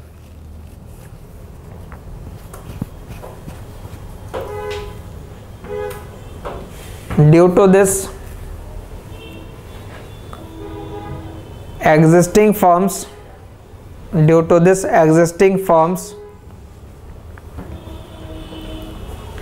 will earn supernormal profit. Existing firms will earn supernormal profit.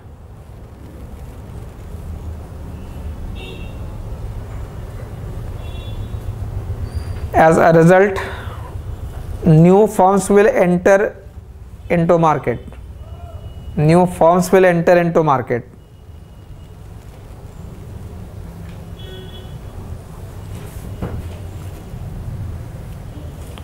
With entry of new firms,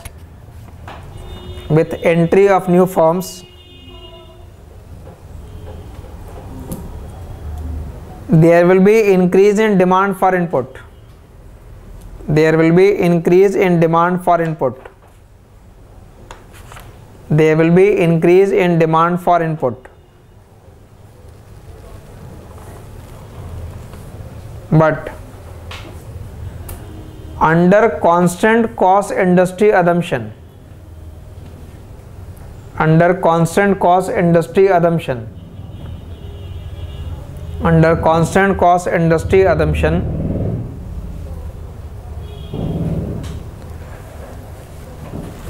average cost curve will not shift.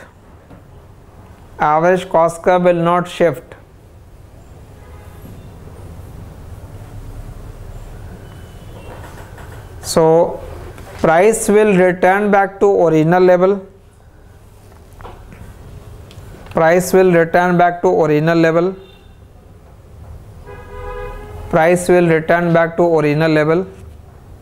And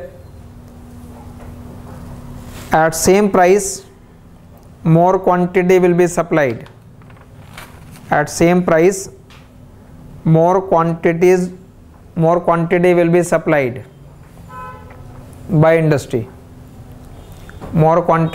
supplied by industry.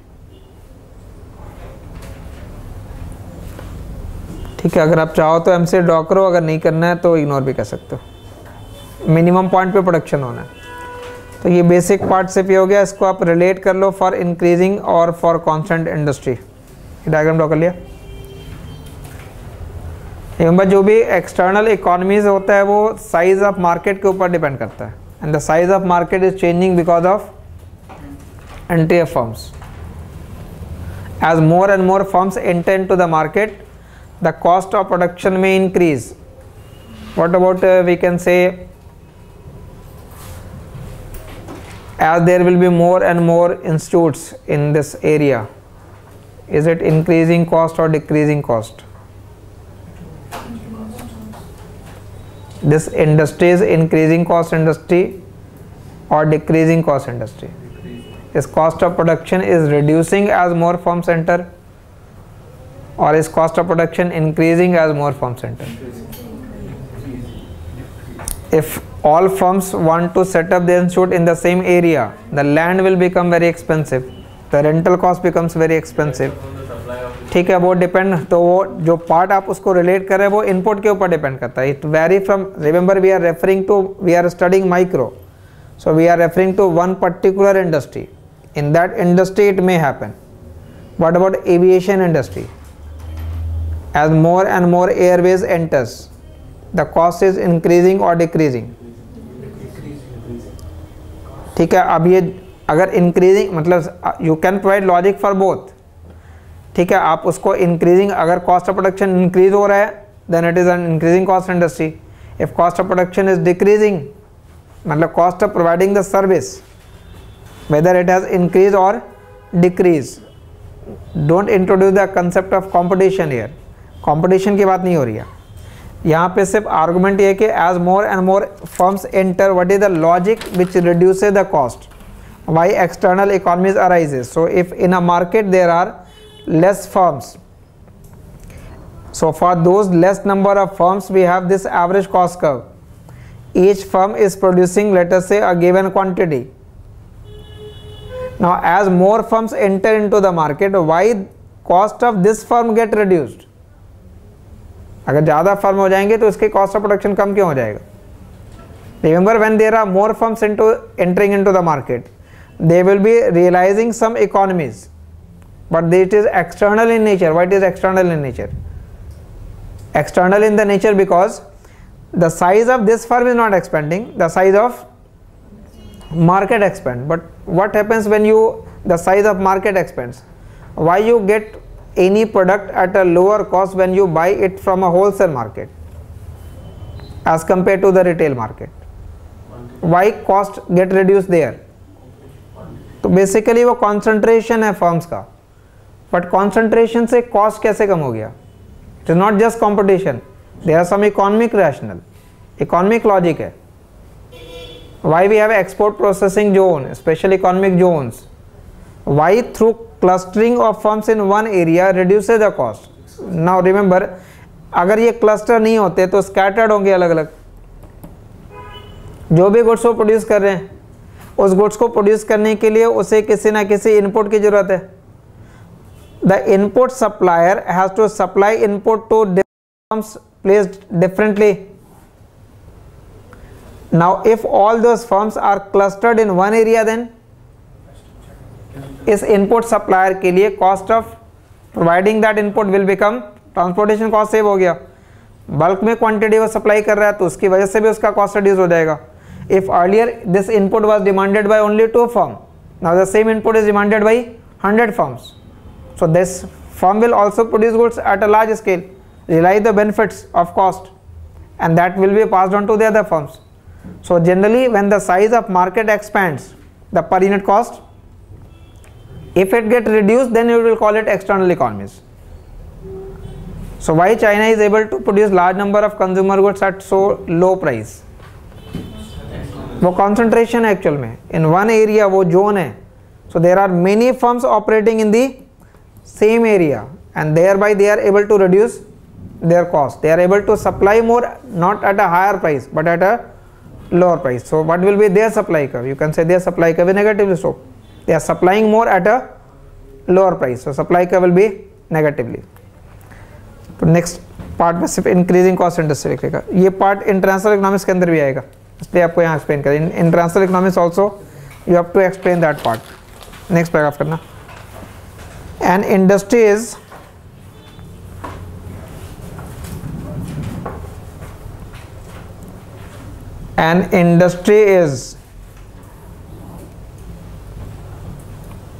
increasing cost industry if an industry is increasing cost industry if prices of factors of production, if prices of factors of production increases, prices of factors of production increases as market expands,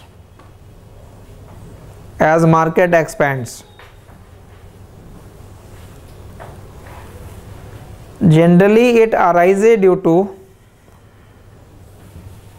external diseconomies of scale. Generally it arises due to external diseconomies of scale. Underline that. Due to external diseconomies of scale. In such case, average cost curve shifts upward. Average cost curve shifts upward. Shifts upward. Therefore, industry can supply more of output. Industry can supply more of output. Industry can supply more of output only at a higher price. Only at a higher price. Only at a higher price. As a result, long run industry supply curve is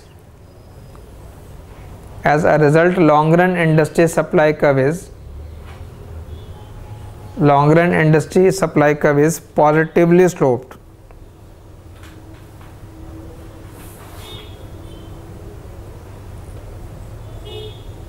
मतलब ये वो industry हो सकती है जहाँ पे cost raw material scarce हो, तो जैसे से इंडस्ट्री एक्सपैंड होगी the cost of production will increase. So if you draw it for industry and for firm, previous diagram में उसमें फर्क क्या होना है.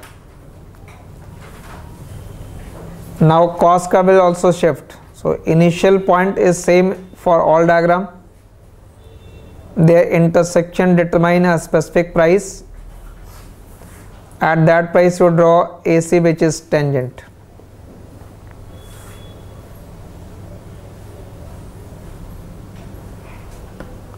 So this is your starting point. The process of explaining all three cases same. You shift the market, so market expands. Again, what is the effect? Price rises, it becomes greater than AC.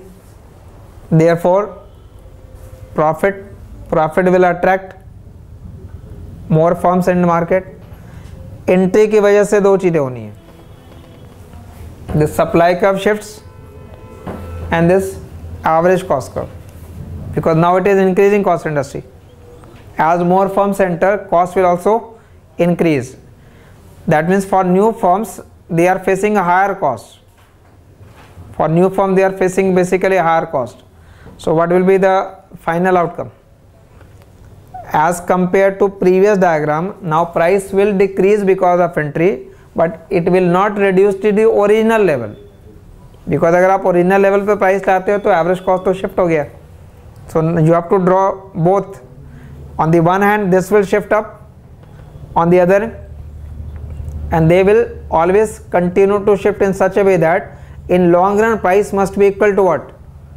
Average cost. तो आप इस case में supply curve को previous case की तरह shift नहीं कर सकते. यहाँ तक आप कम शिफ्ट करोगे, because for new firms they are facing a higher cost, so that will deter some entrant. अगर कॉस्ट सेम होगा तो नए एंट्रेंट ज़्यादा होते हैं, बट अगर न्यू फर्म्स के लिए कॉस्ट बढ़ रहा है, so they will restrict some entry, so number of entrant will be less. जो next point आ रहा है वहां से प्राइस मार्क कर लेंगे. that will be the line. And now when average cost will shift, it will shift up and slightly to the left. Slightly to the left it means as cost of production will increase, each firm will tend to produce less quantity, so that it is not shifting just parallel, it is shifting up and left, up and left.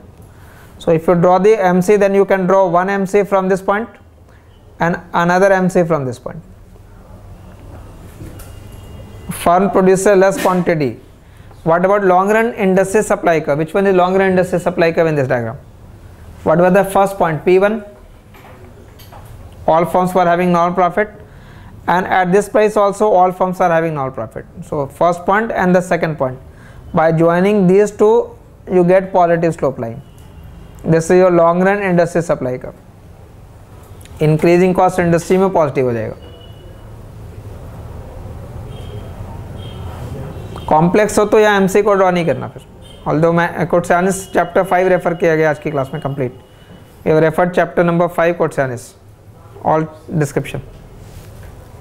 If your diagram becomes complex, then don't draw that MC line. No purpose of drawing that. You have shifting AC up and to the left.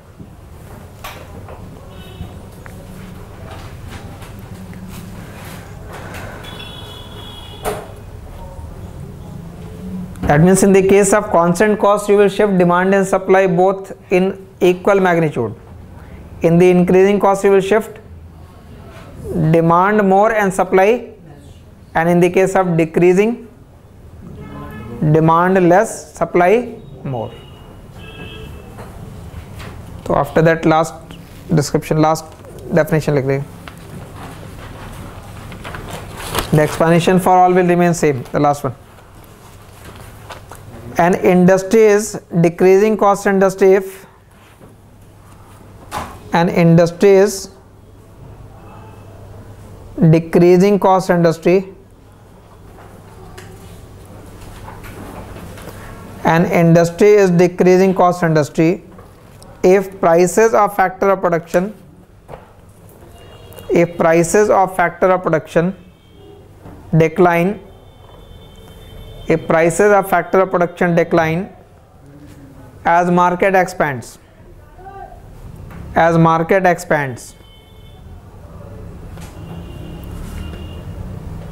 it arises due to external economies of scale. It arises due to external economies of scale. It arises due to external economies of scale.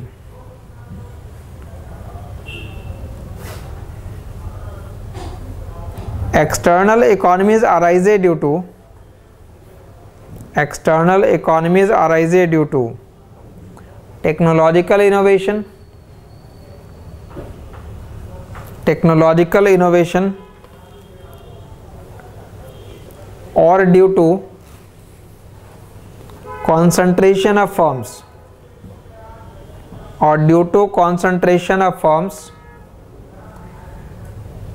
in a geographical area, due to concentration of firms in a geographical area.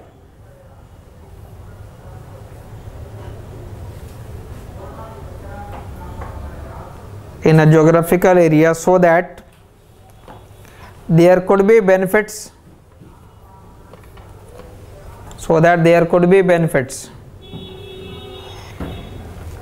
in terms of,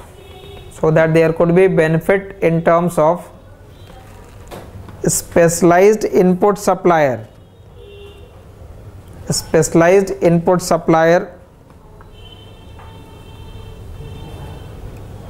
or labor market pooling,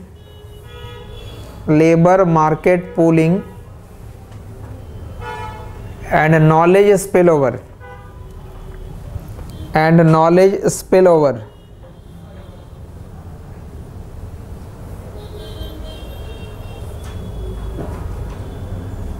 due to decreasing cost,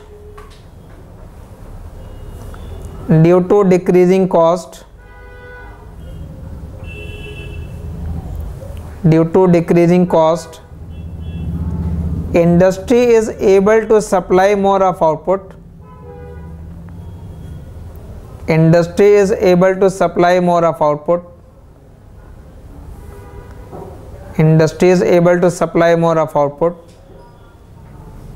At a lower price.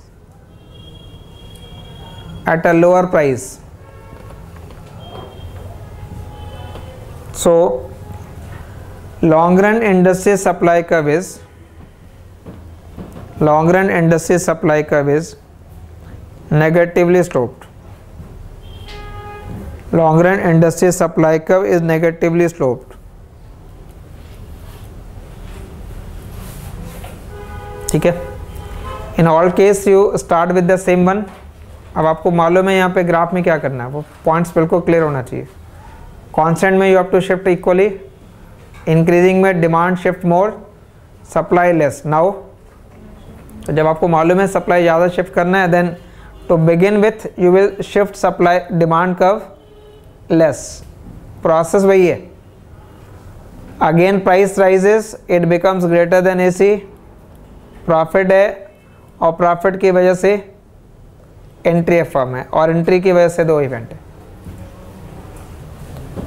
But now due to entry this cost का will shift downward. ठीक है, तो ये downward होगा और थोड़ा right हो जाएगा, तो क्वांटिटी अब इधर बढ़ जाएगी.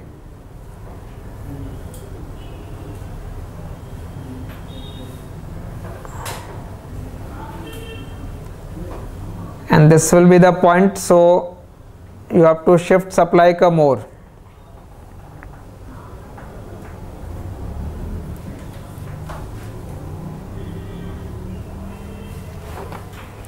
ओरिजिनल पॉइंट ये होगा, बट सप्लाई कप का शिफ्ट ज़्यादा है, तो जो फाइनल प्राइस होगा that will be lower as compare to the original one.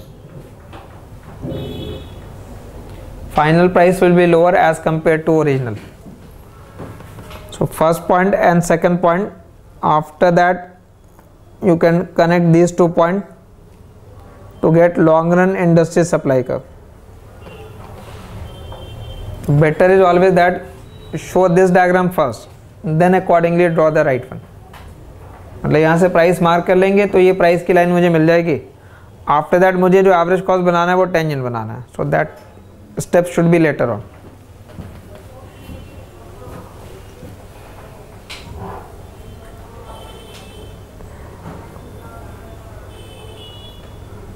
ये डाउनवर्ड होगा और slightly to the right.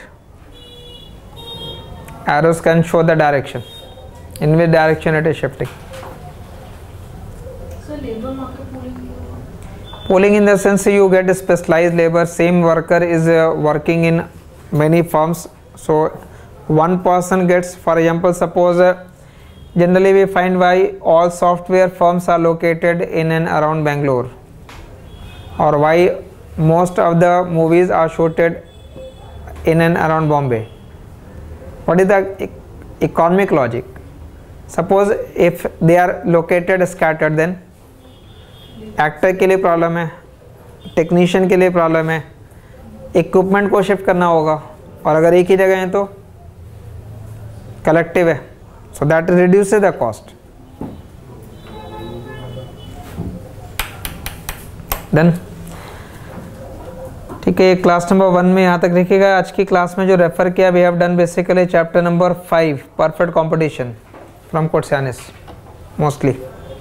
So for market basically we have following this reference.